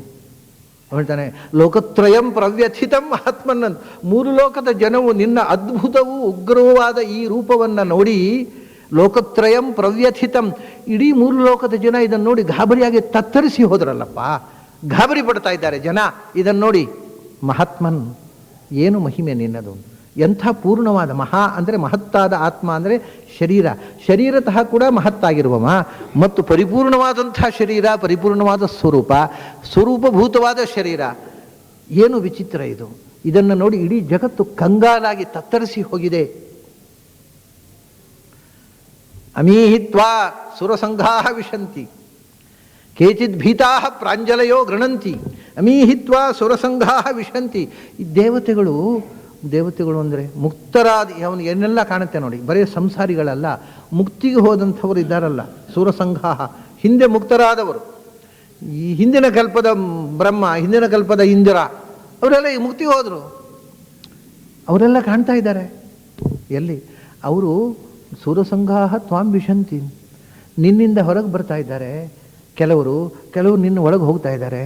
ಭಗವಂತನ ಒಳಗೆ ಹೊರಗೆ ಸ್ವೇಚ್ಛೆಯಾಗಿ ಗಮನಾಗಮನ ಇರತಕ್ಕಂಥದ್ದು ಮುಕ್ತರಿಗೆ ಮಾತ್ರ, ಉಳಿದ ಯಾರಿಗೂ ಇಲ್ಲ. ಅದರಿಂದ ಇದು ಮುಕ್ತರನ್ನು ಅವನು ಕಂಡ ಬಗೆ. ಮುಕ್ತ ಜೀವರು, ಸಂಸಾರದ ಬಂಧನ ಕಳಚಿಕೊಂಡವರು ನಿನ್ನ ಒಳಗೆ ಪ್ರವೇಶ ಮಾಡ್ತಾ ಇದ್ದಾರೆ. ಅಮೀಹಿತ್ವಾ ಸುರಸಂಘಾ ವಿಶಂತಿ. ಕೆಲವರು ಒಳಗೋಗೋದು ಬಿಡು, ನಿನ್ನೊಳಗೆ ಪ್ರವೇಶ ಮಾಡುವುದಲ್ಲಿ ನಿನ್ನ ಹತ್ರ ಹೋಗ್ಲಿಕ್ಕೆ ಧೈರ್ಯ ಇಲ್ಲ. ಕೇಚಿದ್ ಭೀತಾಹ, ಕಂಗಾಲಾಗಿಬಿಟ್ಟಿದ್ದಾರೆ. ಕೆಲವರು ದೂರದಲ್ಲಿ ನಿಂತು ಕೈ ಮುಗಿದು ಪ್ರಾಂಜಲಯ ಗೃಣಂತಿ, ಕೈ ಮುಗಿದು ಸ್ತೋತ್ರ ಮಾಡ್ತಾ ಇದ್ದಾರೆ. ಭಗವಂತ ಉದ್ಧಾರ ಮಾಡು, ಕ್ಷಮಿಸು, ನಮಗೆ ನೋಡ್ಲಿಕ್ಕೆ ಆಗ್ತಾರೆ ಅಂತ ಹೆದರಿ ನಡುಗ್ತಾ ಇದ್ದಾರೆ, ಕೈ ಮುಗಿದು ಪ್ರಾರ್ಥಿಸ್ತಾ ಇದ್ದಾರೆ ಕೆಲವರು. ಸ್ವಸ್ತಿ ಅಸ್ತು, ಏನು ಸ್ವಸ್ತೀತಿ ಮಹರ್ಷಿ ಸ್ವಸ್ತ್ಯಸ್ತು ಅಂತ ಮಹರ್ಷಿ ಸಿದ್ಧ ಸಂಗಾಹ, ಸ್ವಸ್ತೀತಿ ತ್ವಾಂ ಮಹರ್ಷಿ ಸಿದ್ಧ ಸಂಗಾಹ ಸ್ತುವಂತಿ ತ್ವಾಂ ಸ್ತುತಿಭಿ ಪುಷ್ಕಳಾಭಿ. ಸ್ವಸ್ತೀತ್ಯೇತೆ ಮಹರ್ಷಿ ಸಿದ್ಧ ಸಂಘಾಹ. ಈ ಸಿದ್ಧ ಪುರುಷರಾಗಿರತಕ್ಕಂಥ ಋಷಿಗಳೆಲ್ಲ ನಿನ್ನನ್ನು ನೋಡಿ, ಅಂದರೆ ಇವರೆಲ್ಲ ನಿಜವಾಗಿ ಅನೇಕ ಮಂದಿ ಅರ್ಜುನನಿಗೆ ದರ್ಶನ ಆದಾಗ ಅನೇಕ ಮಂದಿ ಜ್ಞಾನಿಗಳು ನೋಡಿದ್ದಾರೆ. ಅವರು ನೋಡಿದ್ದನ್ನು ಅರ್ಜುನನೂ ನೋಡಿದ್ದಾನೆ. ಮತ್ತು ಕೆಲವರು ಜನ ನೋಡಿದ್ದ ಹಾಗೆ ಅರ್ಜುನನಿಗೆ ಕಂಡಿದೆ ಅಷ್ಟೇ. ಅಸ್ಥೀತಿ ಸ್ವಸ್ಥೀತ್ಯತೆ ಮಹರ್ಷಿ ಸಿದ್ಧ ಸಂಘಾಹ ಸ್ತುವಂತಿ ತ್ವಾಂ. ಋಷಿಗಳು ಜ್ಞಾನಿಗಳು ನಿನ್ನ ಈ ಅದ್ಭುತವಾದ ರೂಪವನ್ನು ಕಂಡು, ಭಗವಂತ ಯಾಕೆ ಈ ಕಾಲಪುರುಷ ರೂಪವನ್ನು ತೊಟ್ಟಿ, ಸಂಹಾರ ಶಕ್ತಿಯಾಗಿ ಯಾಕೆ ನಿಂತಿ, ಜಗತ್ತಿಗೆ ಮಂಗಳವಾಗಲಿ, ಸ್ವಸ್ತಿತ್ಯುಕ್ತ ಮಹರ್ಷಿ ಸಿದ್ಧ ಸಂಘಾಹ ಸ್ತುವಂತಿತ್ವಾಂ, ಜಗತ್ತಿಗೆ ಮಂಗಳವಾಗಲಿ, ನಿನ್ನ ಈ ಉಗ್ರ ರೂಪದಿಂದ ಜಗತ್ತು ನಾಶವಾಗದೇ ಇರಲಿ, ಜಗತ್ತನ್ನು ರಕ್ಷಿಸು, ಜಗತ್ತಿಗೆ ಮಂಗಳವಾಗಲಿ ಅಂತ ಪ್ರಾರ್ಥನೆ ಮಾಡ್ತಾ ಇದ್ದಾರೆ ಸಿದ್ಧರಾದ ಋಷಿಗಳು. ಮಹರ್ಷಿ ಸಿದ್ಧ ಸಂಘಾಹ ಸ್ವಸ್ತಿತ್ಯುಕ್ತ ಸ್ತುವಂತಿತ್ವಾಂ ಸ್ತುತಿಭಿ ಪುಷ್ಕಳಾಭಿ. ತುಂಬ ಬಗೆಯ ಸ್ತೋತ್ರಗಳು ವೇದಗಳಲ್ಲಿ ಬಂದಿರತಕ್ಕಂಥ ನಾನಾ ಸೂಕ್ತಗಳಿಂದ ಮತ್ತು ತಾವೇ ರಚಿಸಿದ ನಾನಾ ಸ್ತೋತ್ರಗಳಿಂದ ನಿನ್ನನ್ನು ಸ್ತುತಿಸ್ತಾ ಇದ್ದಾರೆ ಋಷಿಮುನಿಗಳು. ಆಮೇಲೆ ರುದ್ರಾದಿತ್ಯಾ ವಸವೋ ಯೈಚ ಸಾಧ್ಯಾ ವಿಶ್ವೇ ಅಶ್ವಿನೋ ಮರುತಶ್ಚ ಉಷ್ಮಪಾಶ್ಚ ಗಂಧರ್ವ ಯಕ್ಷ ಅಸುರ ಸಿದ್ಧ ಸಂಘಾಹ. ಯಾರೆಲ್ಲ ನಿನ್ನನ್ನು ಸ್ತೋತ್ರ ವೀಕ್ಷಂತೆ ತ್ವಾಂ ವಿಸ್ಮಿತಾಶ್ಚೈವ ಸರ್ವೇ. ಎಲ್ಲರೂ ಆಶ್ಚರ್ಯದಿಂದ ಕಣ್ಕಣ್ಣು ಬಿಟ್ಟು ಎವೆ ಇಕ್ಕದೆ ನಿನ್ನನ್ನು ನೋಡ್ತಾ ಇದ್ದಾರೆ. ಯಾರೆಲ್ಲ? ಗಣದೇವತೆಗಳನ್ನು ಹೇಳ್ತಾರೆ ನೋಡಿ. ಈ ಶ್ಲೋಕದಲ್ಲಿ ಬರೀ ದೇವತಾ ಗಣವನ್ನು ಹೇಳ್ತಾರೆ. ರುದ್ರಾಹ ಆದಿತ್ಯಾಹ ವಸವಃ. ವಸುರುದ್ರಾದಿತ್ಯರು ಪ್ರಧಾನ 3 ದೇವತಾ ಗಣಗಳು. ಹಿಂದಿನ ಕಾಲದಲ್ಲಿ ಯಜ್ಞಯಾಗ ಮಾಡ್ತಿದ್ರಲ್ಲ, 3 ಹೊತ್ತು ಯಜ್ಞ ಮಾಡ್ತಿದ್ರು. 3 ಹೊತ್ತು ಯಜ್ಞ ಮಾಡುವಾಗ ಬೆಳಗಿನ ಯಜ್ಞಕ್ಕೆ ಅಧಿಪತಿಗಳು ವಸುಗಳು, ಮಧ್ಯಾಹ್ನದ ಯಜ್ಞಕ್ಕೆ ಅಧಿಪತಿಗಳು ರುದ್ರರು. 8 ಮಂದಿ ವಸುಗಳು, 11 ಮಂದಿ ರುದ್ರರು, 12 ಮಂದಿ ಆದಿತ್ಯರು. ಈ ವಸುಗಳಲ್ಲಿ ಅಂತರ್ಯಾಮಿಯಾಗಿರತಕ್ಕ ಭಗವಂತನನ್ನು ಬೆಳಿಗ್ಗೆ ಆರಾಧಿಸ್ತಿದ್ರು, ರುದ್ರರಲ್ಲಿ ಅಂತರ್ಯಾಮಿಯಾಗಿರತಕ್ಕಂಥ ಭಗವಂತನನ್ನು ಮಧ್ಯಾಹ್ನ ಆರಾಧಿಸ್ತಿದ್ರು. ವಸುಗಳಲ್ಲಿ ಪ್ರಧಾನನಾದವ ಅಗ್ನಿ. ಆದ್ದರಿಂದ ಬೆಳಿಗ್ಗೆ ಅಗ್ನಿನಾರಾಯಣನಿಗೆ ಪೂಜೆ. ಅಷ್ಟವಸುಗಳು ಪ್ರಧಾನ ಅಗ್ನಿ. ಮಧ್ಯಾಹ್ನ ಏಕಾದಶಿ ರುದ್ರರು, ಪ್ರಧಾನ ಶಿವ ಮಹಾದೇವ ಪಾರ್ವತೀಪತಿ. ಅದರಲ್ಲಿ ಆ ಪ್ರತೀಕದಲ್ಲಿ ಭಗವಂತನ ಆರಾಧನೆ, ನರಸಿಂಹನ ಆರಾಧನೆ. ಅದು ಮಧ್ಯಾಹ್ನ. ಸಾಯಂಕಾಲ ದ್ವಾದಶಾದಿತ್ಯರಲ್ಲಿ ಒಬ್ಬ ವಾಮನ ರೂಪಿಯಾದ ವಿಷ್ಣುವೇ. ಅದು ಬಿಟ್ಟರೆ ಇಂದ್ರಾದಿಗಳಿದ್ದಾರೆ. ಮುಖ್ಯವಾಗಿ ಸೂರ್ಯನಾರಾಯಣ, ಅಸ್ತಂಗತನಾಗುವ ಸೂರ್ಯನಾರಾಯಣನಲ್ಲಿ ಭಗವಂತನ ಪೂಜೆ. ಮಧ್ಯಾಹ್ನ ಶಿವನಲ್ಲಿ ಇರತಕ್ಕಂಥ ಭಗವದ್ ಆರಾಧನೆ, ಸಾಯಂಕಾಲ ಸೂರ್ಯನಲ್ಲಿ ಇರತಕ್ಕಂಥ ಭಗವಂತನ ಆರಾಧನೆ, ಬೆಳಿಗ್ಗೆ ಅಗ್ನಿಯಲ್ಲಿ ಇರತಕ್ಕಂಥದ್ದು. ಹೀಗೆ ವಸು ರುದ್ರ ಆದಿತ್ಯ ಅಂತ 3 ಹೊತ್ತು ಯಜ್ಞಗಳಿಗೆ 3 ಪ್ರತೀಕಗಳು. ಅದರಿಂದ ಈ ದೇವತಾ ಗಣ ಉಂಟಲ್ಲ, ನಮ್ಮ ನಿತ್ಯಾರಾಧನೆಯಲ್ಲಿ ಸೇರಿದವರು. ಪಿಂಡ ಪ್ರದಾನ ಮಾಡುವಾಗ ವಸುರುದ್ರಾದಿತ್ಯ ಸ್ವರೂಪೇಭ್ಯ ಪಿತೃಪಿತಾಮಹ ಪ್ರಪಿತಾಮಹೇಭ್ಯ, ಅಲ್ಲಿಯೂ ವಸುವಿನ ಅಂತರ್ಯಾಮಿ ಆಗಿರತಕ್ಕ ಭಗವಂತ ತಂದೆಯಲ್ಲಿದ್ದಾನೆ, ಶಿವನಲ್ಲಿ ಅಂತರ್ಯಾಮಿ ಆಗಿರತಕ್ಕ ಭಗವಂತ ಅಜ್ಜನಲ್ಲಿ ಇದ್ದಾನೆ, ಮತ್ತು ಆದಿತ್ಯನಲ್ಲಿ ಅಂತರ್ಯಾಮಿ, ದ್ವಾದಶಾದಿತ್ಯ ಅಂತರ್ಯಾಮಿ ಆಗಿರತಕ್ಕ ಭಗವಂತ ಅಜ್ಜನ ತಂದೆ ಪ್ರಪಿತಾಮಹನಲ್ಲಿ. ಹೀಗೆ ನೀವು ಶ್ರಾದ್ದ ಮಾಡುವಾಗಲೂ ಈ 3 ದೇವತೆಗಳನ್ನೇ ಉಪಾಸನೆಗೆ ಪ್ರತೀಕವಾಗಿ ಇಟ್ಟುಕೊಳ್ಳೋದು. ಈ 3 ದೇವತೆಗಳ ಮೂಲಕ ಭಗವಂತನಿಗೆ ಆರಾಧನೆ. ಯಜ್ಞಯಾಗದಲ್ಲಿ ಬೆಳಿಗ್ಗೆ ಯಜ್ಞ, ಮಧ್ಯಾಹ್ನ ಸಾಯಂಕಾಲ ಯಜ್ಞ, ವಸುರುದ್ರ ಆದಿತ್ಯರು. ಆದ್ದರಿಂದಲೇ 8 ವಸುಗಳು, ಆದ್ದರಿಂದ 8 ಅಕ್ಷರದ ಮಂತ್ರ, ಗಾಯತ್ರಿ ಮಂತ್ರ ಬೆಳಿಗ್ಗೆ. ಮಧ್ಯಾಹ್ನ 11 ಅಕ್ಷರ, ಆದ್ದರಿಂದ 11 ಅಕ್ಷರದ ತ್ರಿಷ್ಟುಪ್ ಮಂತ್ರ ಮಧ್ಯಾಹ್ನಕ್ಕೆ ವಿಶೇಷ. ಆದಿತ್ಯರು 12 ಮಂದಿ, ಅದನ್ನ 12 ಅಕ್ಷರದ ಜಗತಿ ಮಂತ್ರ ಸಾಯಂಕಾಲದ ಯಜ್ಞಕ್ಕೆ ವಿಶೇಷ. ಹೀಗೆ ನ್ಯೂಮರಾಲಜಿ ಬೇರೆ ಇದೆ ಅದರಲ್ಲಿ. 8 ಅಕ್ಷರದ ಅನುಷ್ಠುಪ್ ಗಾಯತ್ರಿ ಮಂತ್ರ ಬೆಳಿಗ್ಗೆ, 11 ಅಕ್ಷರದ ತ್ರಿಷ್ಠುಪ್ ಮಂತ್ರ ಮಧ್ಯಾಹ್ನಕ್ಕೆ, 12 ಅಕ್ಷರದ ಬೃಹತ್ 12 4 48 ಒಂದೊಂದು ಪಾದದಲ್ಲಿ 12 ಅಕ್ಷರ ಇರುವ ಜಗತಿ ಮಂತ್ರ ಅದು ಸಾಯಂಕಾಲಕ್ಕೆ. ಹೀಗೆ ವಸುರುದ್ರಾದಿತ್ಯರು ಗಣದೇವತೆಗಳು ಬಹಳ ಉಪಾಸನೆಯಲ್ಲಿ ಮುಖ್ಯ. ಇವನು ಹೇಳ್ತಾನೆ, ರುದ್ರಾದಿತ್ಯ ವಸವಃ ಎಲ್ಲ ನಿನ್ನೊಳಗೆ ಇದ್ದಾರಲ್ಲಪ್ಪ, ನಾವು ಅವರಿಗೆ ಅರ್ಪಣೆ ಮಾಡಿದ್ದೆವು. ಆ ಅಂತರ್ಯಾಮ ನಿನ್ನ ಒಳಗೆ ಏಕಾದಶ ರುದ್ರರು ನಿನ್ನೊಳಗೆ ಕಾಣ್ತಾ ಇದ್ದಾರೆ, ದ್ವಾದಶ ಆದಿತ್ಯರು ನಿನ್ನೊಳಗೆ ಕಾಣ್ತಾ ಇದ್ದಾರೆ. ನೀನು ಕೃಷ್ಣ, ನಿನ್ನೊಳಗೆ ವಾಮನ ಕಾಣ್ತಾ ಇದ್ದಾನೆ. ದ್ವಾದಶ ಆದಿತ್ಯರು ವಿವಸ್ವ ನರ್ಯಮ ಪೂಷ ತ್ವಷ್ಟ ಅಥ ಸವಿತಾ ಭಗಃ ಧಾತ ವಿಧಾತ ವರುಣ ಶಕ್ರ ಇಂದ್ರ ಉರುಕ್ರಮ ಮಿತ್ರ ಶಕ್ರ ಉರುಕ್ರಮ, ಇವರು 12 ಮಂದಿ. ಆಮೇಲೆ ಏಕಾದಶ ರುದ್ರರು ಅಜ, ಅವನು ಅಜ ಏಕಪಾತು, ಅಜೇಕಪಾತು, ಅಹಿರ್ಬುದ್ಧನಿ, ಭವ ಇತ್ಯಾದಿ. ಆಮೇಲೆ ಅಷ್ಟವಸುಗಳು ದ್ರೋಣ ಪ್ರಾಣ ಧ್ರುವ ಅರ್ಕ, ಇವರೆಲ್ಲ ನಿನ್ನ ಒಳಗೆ ಕಾಣ್ತಾ ಇದ್ದಾರೆ ನನಗೆ. ರುದ್ರಾದಿತ್ಯ ವಸವಃ ಏಚ ವಿಶ್ವಾಹ, ವಿಶ್ವ ದೇವತೆಗಳು. ಏಚ ಸಾಧ್ಯಾ ವಿಶ್ವೇಶ್ವಿನವು, ಸಾಧ್ಯರು ಅಂತ ಒಂದು ದೇವತಾಗಣ. ಅವರು ಸಾಮಾನ್ಯವಾಗಿ ನಮ್ಮ ನಿತ್ಯ ಉಪಾಸನೆಯಲ್ಲಿ ಎಲ್ಲಿಯೂ ವಿಶೇಷವಾಗಿ ಬರೋಲ್ಲ. ಅವರು ಒಂದು 12 ಮಂದಿ ಸಾಧ್ಯರು ಅಂತ ಒಂದು ದೇವತಾಗಣ ಇದೆ. ಅವರು ಕಾಣ್ತಾ ಇದ್ದಾರೆ ನಿನ್ನೊಳಗೆ. ವಿಶ್ವೇ ದೇವತೆಗಳು 10 ಮಂದಿ ಅವರು ಮತ್ತೆ ಶ್ರಾದ್ದದಲ್ಲಿ ಬರ್ತಾರೆ. ಅವರು ಪುರೂರವಾರ್ದ್ರವರು ಕ್ರತು ಸತ್ಯರು ಕಾಲ ಸವ ಬೇರೆ ಬೇರೆ ಇಬ್ಬರಿಬ್ಬರು ಜೊತೆಯಾಗಿ ಅವರನ್ನು ಆರಾಧನೆ. 10 ಜನ 5 ಜೋಡಿಯವರು. ಆ 10 ಮಂದಿ ವಿಶ್ವೇ ದೇವತೆಗಳು ನಿನ್ನೊಳಗೆ ಕಾಣ್ತಾ ಇದ್ದಾರೆ. ಅದನ್ನು ಯಾವಾಗಲೂ ಪುರೂರವಾರ್ದ್ರವರು ಅಥವಾ ವಸು ಸತ್ಯ ಕಾಲ ಕಾಮ ಇವರೆಲ್ಲ ನಾಂದಿ ಶ್ರಾದ್ದದಲ್ಲಿ ಅವರಿಗೆ ಆರಾಧನೆ. ಪ್ರತಿಯೊಂದು ಕೆಲಸ ಮಾಡ್ಬೇಕಾದ್ರೆ ಮೊದಲು ಶ್ರಾದ್ದ ಮಾಡಬೇಕು. ಇವಾಗ ಉಪನಯನ ಆಗ್ಬೇಕಾದ್ರೆ ಮೊದಲು ನಾಂದಿ ಅಂದರೆ ಶ್ರಾದ್ದ. ಅದು ಶ್ರಾದ್ದ ಅಂದರೆ ಅಮಂಗಳ ಅಂತ ಬರೀ ನಾಂದಿ ಅಂತ ಹೇಳ್ತಾರೆ. ಏನಾರು ಹೇಳದೇ ಇದ್ರೆ ಅದು ನಾಂದಿ ಶ್ರಾದ್ದ. ಮದುವೆ ಆಗ್ಬೇಕಾದ್ರೆ ಮೊದಲು ಶ್ರಾದ್ದ ಆಗಬೇಕು, ನಾಂದಿ ಶ್ರಾದ್ದ. ನಾಂದಿ ಇಡುವುದು ಅಂದರೆ ಅದು ಪಿತೃಗಳಿಗೆ ಶ್ರಾದ್ದ. ಅದರಲ್ಲಿ ಇರತಕ್ಕಂಥ ದೇವತೆಗಳು ಯಾರಿಗೆ ಆರಾಧನೆ, ಅದು ವಿಶ್ವೇ ದೇವತೆಗಳು. ಮದುವೆಯಲ್ಲಿ ಬೇರೆ, ಉಪನಯನಕ್ಕೆ ಬೇರೆ, ಶ್ರಾದ್ದಕ್ಕೆ ಬೇರೆ, ಇಬ್ಬರಿಬ್ಬರು ಜೋಡಿ ದೇವತೆಗಳು. ಈಗ 5 ಜೋಡಿ, ಅದು 10 ಮಂದಿ ವಿಶ್ವೇ ದೇವತೆಗಳು. ಅಶ್ವಿನವ್ ಅವರಿಬ್ಬರೇ, ಅದೊಂದು ಜೋಡಿ. ಆಮೇಲೆ ವಿಶ್ವೇ ಅಶ್ವಿನವ್ ಸಾಧ್ಯಾ ವಿಶ್ವೇ ಅಶ್ವಿನವ್. ಆಮೇಲೆ ಮರುತಶ್ಚ 49 ಮಂದಿ ಮರುತ್ತುಗಳು. ಅದರಲ್ಲಿ ಮುಖ್ಯ ವಾಯುದೇವರನ್ನು ಬಿಟ್ಟು 49 ಮಂದಿ ಮರುತ್ತುಗಳಿದ್ದ. ವಾಯುದೇವನ ಹೆಸರು 50 ಮಂದಿ ಆಗ್ತಾರೆ. ಮುಖ್ಯ ಪ್ರಾಣ ಬಿಟ್ಟು 49 ಮರುತ್ತುಗಳು. ಅದರಲ್ಲಿಯೂ ಪ್ರಧಾನನಾದವ ಅಹಂ ಪ್ರಾಣ ಅಂತ, ಅಹಂಕಾರಿಕ ಪ್ರಾಣ. ಅವನು ಇಂದ್ರನಿಗಿಂತ ನೆಕ್ಸ್ಟಿಗಿರ್ತಕ್ಕವ, ಬಹಳ ಎತ್ತರದಲ್ಲಿದ್ದಾನೆ. ಅದರ ನಂತರ 10ನೇ ಕಕ್ಷೆ 11ನೇ ಕಕ್ಷೆಯಲ್ಲಿ ಪ್ರವಾಹ ಅಂತಕ್ಕವ ಬರ್ತಾನೆ. ಇವರಿಬ್ಬರು ಹೋದರೆ ಉಳಿದ 47 ಮಂದಿಯು 18ನೇ ಕಕ್ಷೆಯಲ್ಲಿ ಒಂದೇ ಸಮಾನ ಸ್ಕಂಧರು. ಅದರಲ್ಲಿ ಪ್ರಾಣ ಅಪಾನ ವ್ಯಾನ ಉದಾನ ಸಮಾನ ನಾಗ ಕುರ್ಮ ಕೃಕಳ ದೇವದತ್ತ ಧನಂಜಯ, ಈ ನಮ್ಮ ದೇಹದೊಳಗಿರ್ತಕ್ಕ 10 ಮಂದಿಯು ಎಲ್ಲ ಬಂದು ಅವರೆಲ್ಲ ನಿನ್ನೋಡಿ ಇಲ್ಲೇ ಕಾಣ್ತಾ ಇದ್ದಾರಪ್ಪ, ನಿನ್ನ ರೂಪದೊಳಗೆ. ರುದ್ರರು ವಸುರುದ್ರ ಆದಿತ್ಯರಾಯಿತು, ಏಚ ಸಾಧ್ಯ ಆಯಿತು, ವಿಶ್ವೇ ದೇವತೆಗಳಾಯಿತು, ಮರುತ್ತುಗಳು ಇವು ಗಣದೇವತೆಗಳು. ಮುಖ್ಯವಾಗಿ ಬರತಕ್ಕಂಥ ಗಣದೇವತೆಗಳು ಇವರು. ಆಮೇಲೆ ಊಷ್ಮಪಾಶ್ಚ ಪಿತೃಗಳು. ಅದರಲ್ಲಿ ಊಷ್ಮಪರು ಅಂತ ಒಂದು ಗಣ, ಪಿತೃಗಳಲ್ಲಿ ಒಂದು ಗುಂಪು. ಅಂಥ ಪಿತೃಗಳ ಒಟ್ಟಿಗೆ 100 ಮಂದಿ ಪಿತೃಗಳು ತುಂಬ ಇದ್ದಾರೆ. ಆ ಗಣದಲ್ಲಿ ತುಂಬ ಮಂದಿ ಇದ್ದಾರೆ. ಅವರೆಲ್ಲ ಅದರಲ್ಲಿ ದೇವಗಣ ಪ್ರವಿಷ್ಟರಾದ ಪಿತೃಗಳು ಅಂತ ಹೇಳ್ತಾರೆ. ಆ ದೇವಸರ್ಗಶ್ಚ ಅಷ್ಟವಿಧ ಭಾಗವತದಲ್ಲಿ ಬರುತ್ತೆ. ಅದು ಯಾವುದನ್ನು, ಅದರಲ್ಲಿ ವಿಬುಧಾಹ ಪಿತರಹ ಅಸುರಾಹ, ಆ ದೇವವರ್ಗಕ್ಕೆ ಸೇರಿದ ದೇವಗಣ ಪ್ರವಿಷ್ಟರಾದಂಥ ಪಿತೃಗಳಿದ್ದಾರಲ್ಲ, ಅವರು 100 ಜನ ಇರೋದು. ಪಿತೃಗಣಾಂ ಶತಮೇವಚ 100 ಮಂದಿ ಅವರೆಲ್ಲ ಕಾಣ್ತಾ. ಊಷ್ಮಪಾಹ ಅನ್ನೋದರಿಂದ ಊಷ್ಮಪ ಮೊದಲಾದ ಪಿತೃಗಣ ಎಲ್ಲ ದೇವಗಣಗಳನ್ನು ಇದರಲ್ಲಿ ಗಣದೇವತೆಗಳನ್ನ ಹೇಳ್ತಾರೆ ನೋಡಿ. ಆಮೇಲೆ ಗಂಧರ್ವ ಅಪ್ಸರಸಾಂಚೈವ ದ್ವಿಶತಂ ಪರಿಕೀರ್ತಿತಂ. ಗಂಧರ್ವರು ಮತ್ತು ಅಪ್ಸರೆಯರು ಒಂದು ಗುಂಪದು ದೇವಗಣ. ಅವರು ಎಷ್ಟು ಮಂದಿ? ಬೇಕಾಷ್ಟು ಮಂದಿ ಇರ್ಬೋದು. ಅವರು ನಿಜವಾಗಿ ಅದೇ ದೇವಗಣ ಪ್ರವಿಷ್ಟ ಆದರೂ 200 ಮಂದಿ ಇರೋದು. ಆ 200 ಮಂದಿ ಗಂಧರ್ವ ಅಪ್ಸರರು. ಆಮೇಲೆ ಗಂಧರ್ವ ಯಕ್ಷ ಅಸುರ, ಯಕ್ಷರು 70 ಯಕ್ಷ ರಕ್ಷಾಂಸಿ, ಯಕ್ಷರು ಮತ್ತು ರಾಕ್ಷಸರು ಅಂತ ದೇವಗಣ ಪ್ರವಿಷ್ಟರು ಇವರು. ರಾಕ್ಷಸರು ಅಂದರೆ ಕೆಟ್ಟ ರಾಕ್ಷಸರಲ್ಲ, ದೇವಗಣ ಪ್ರವಿಷ್ಟರಾದ ಯಕ್ಷ ರಾಕ್ಷಸರು. ಅವರು 70 ಮಂದಿ.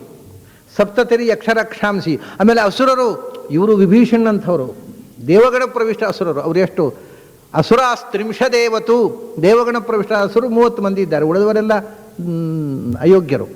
ಯೋಗ್ಯರು 30 ಮಂದಿ ಇರೋದು. ಅಸುರಾಹ ಅದು ನೋಡಿ, ಇದೆಲ್ಲ ದೇವಗಣ ಪ್ರವಿಷ್ಟರನ್ನು ಹೇಳ್ತಾ ಇದ್ದಾರೆ ಈ ಶ್ಲೋಕದಲ್ಲಿ. ಗಣದೇವತೆಗಳು ಗಂಧರ್ವ ಯಕ್ಷ ಅಸುರ ಸಿದ್ಧರು, ಶತಂ ಸಿದ್ಧಾಹ, ಸಿದ್ಧರು 100 ಮಂದಿ ದೇವಗಣ ಪ್ರವಿಷ್ಟರು. ಇವರೆಲ್ಲ ಗುಂಪಿನಲ್ಲಿ ಇರೋರು ಸಿದ್ಧ ಸಂಘಾಹ. ಇವರೆಲ್ಲ ಸ್ತೋತ್ರ ಮಾಡ್ತಾ ಇದ್ದಾರೆ ನಿನ್ನನ್ನು. ವೀಕ್ಷಂತೆ ತ್ವಾಂ ವಿಸ್ಮಿತಾಶ್ಚೈವ ಸರ್ವೇ, ನಿನ್ನನ್ನು ನೋಡಿ ಆಶ್ಚರ್ಯಪಟ್ಟು ಇವರೆಲ್ಲ ದೇವಗಣಗಳು. ಈ ಮಾತು ಕೂಡ ಒಂದು ಗಮಕ. ಅರ್ಜುನ ಕಂಡ ವಿಶ್ವರೂಪವನ್ನು ಆಂಶಿಕವಾಗಿ ಎಲ್ಲ ದೇವತೆಗಳೂ ಕಂಡರು. ಅದು ಮಹಾವಿಶ್ವರೂಪ ದರ್ಶನ. ಪ್ರಾಯ ಇತಿಹಾಸದಲ್ಲೇ ಭಗವಂತ ಅಂಥ ವಿಶ್ವರೂಪವನ್ನು ಇನ್ನೊಬ್ಬರಿಗೆ ತೋರಿಸಿದ್ದಿಲ್ಲ. ಯಾಕೆಂದರೆ ಯಾರೋ ಒಬ್ಬರಿಗೆ ತೋರಿಸಿದ್ರೆ ಅವ್ರಿಗೆ ಮಾತ್ರ ಅದು. ಯಶೋದೆ ಕಂಡಾಗ ಇನ್ಯಾರಿಗೂ ಕಂಡಿಲ್ಲ, ಉದಂಕ ಕಂಡಾಗ ಇನ್ಯಾರಿಗೂ ಕಂಡಿಲ್ಲ. ಅಲ್ಲಿ ಧೃತರಾಷ್ಟ್ರನಂಥ ಆ ಸಭೆಯಲ್ಲಿದ್ದ ಕೆಲವರಿಗೆ ಕಂಡದ್ದು. ಇದು ಹಾಗಲ್ಲ, ಪ್ರಪಂಚದಲ್ಲಿ ಇಡೀ ಬ್ರಹ್ಮಾಂಡದಲ್ಲಿ ಇದ್ದ ಎಲ್ಲ ಪುಣ್ಯ ಜೀವಿಗಳಿಗೂ ದರ್ಶನ ಆದಂಥ ಒಂದು ವಿಶ್ವರೂಪ ದರ್ಶನ ಅರ್ಜುನ ಕಂಡ ವಿಶ್ವರೂಪ. ಇವರೆಲ್ಲ ನೋಡಿ ಆಶ್ಚರ್ಯಪಟ್ಟು ದಿಗಿಲಾಗಿ ನಿಂತಿದ್ದಾರೆ. ಭಗವಂತ ಉಪಸಂಹಾರ ಮಾಡು ನಿನ್ನ ವಿಶ್ವರೂಪವನ್ನು ಅಂತ ಬಹಳ ಭಯಭಕ್ತಿಯಿಂದ ಕೈಮುಗಿದು ಪ್ರಾರ್ಥಿಸ್ತಾ, ಅದರ ಚೆಲುವನ್ನು ಆಸ್ವಾದಿಸ್ತಾ, ಭಯದಿಂದ ನಡುಗ್ತಾ, ಆನಂದದಿಂದ ರೋಮಾಂಚಗೊಳ್ತಾ ಎವೈಕ್ಕದೆ ನೋಡ್ತಾ ಇದ್ದಾನೆ. ಮುಂದೆ ಅವನಿಗೆ ಏನು ಅನ್ನಿಸ್ತು ಅನ್ನೋದನ್ನು ನಾವು ಮತ್ತೆ ನಾಳೆ ಸೇರಿದಾಗ ನೋಡೋಣ. ಇವತ್ತು ಸ್ವಲ್ಪ ಹೆಚ್ಚು ಹೊತ್ತು ಮಾಡಿದೆ ಸಮಯಕ್ಕಿಂತ, ಯಾಕಂದ್ರೆ ಶುರುವಾಗುವಾಗ ತಡ ಅದನ್ನು ಸ್ವಲ್ಪ ಕಾಂಪೆನ್ಸೇಟ್ ಮಾಡೋಣ ಅಂತ. ಪೂರ ಅಲ್ಲ, ಪೂರ ಪುಣ್ಯ ಅವರಿಗೆ ಯಾಕೆ ಹೋಗೋದು ಅಂತ ರಾಜಕಾರಣಗಳಿಗೆ. ಅದರಿಂದ ಅದನ್ನು ನಾವು ಸ್ವಲ್ಪ ಉಪಯೋಗಿಸೋಣ ಅಂತ ಸ್ವಲ್ಪ ಹೇಳಿದೆ. ಮತ್ತೆ ಉಳಿದದ್ದನ್ನು ನಾಳೆ ಸೇರಿದಾಗ ನೋಡೋಣ. ಅಲ್ಲಿ ತನಕ ನಿಮಗೆಲ್ಲ ಅಭಿನಂದನೆಗಳು ಮತ್ತು ಅಭಿವಂದನೆಗಳು.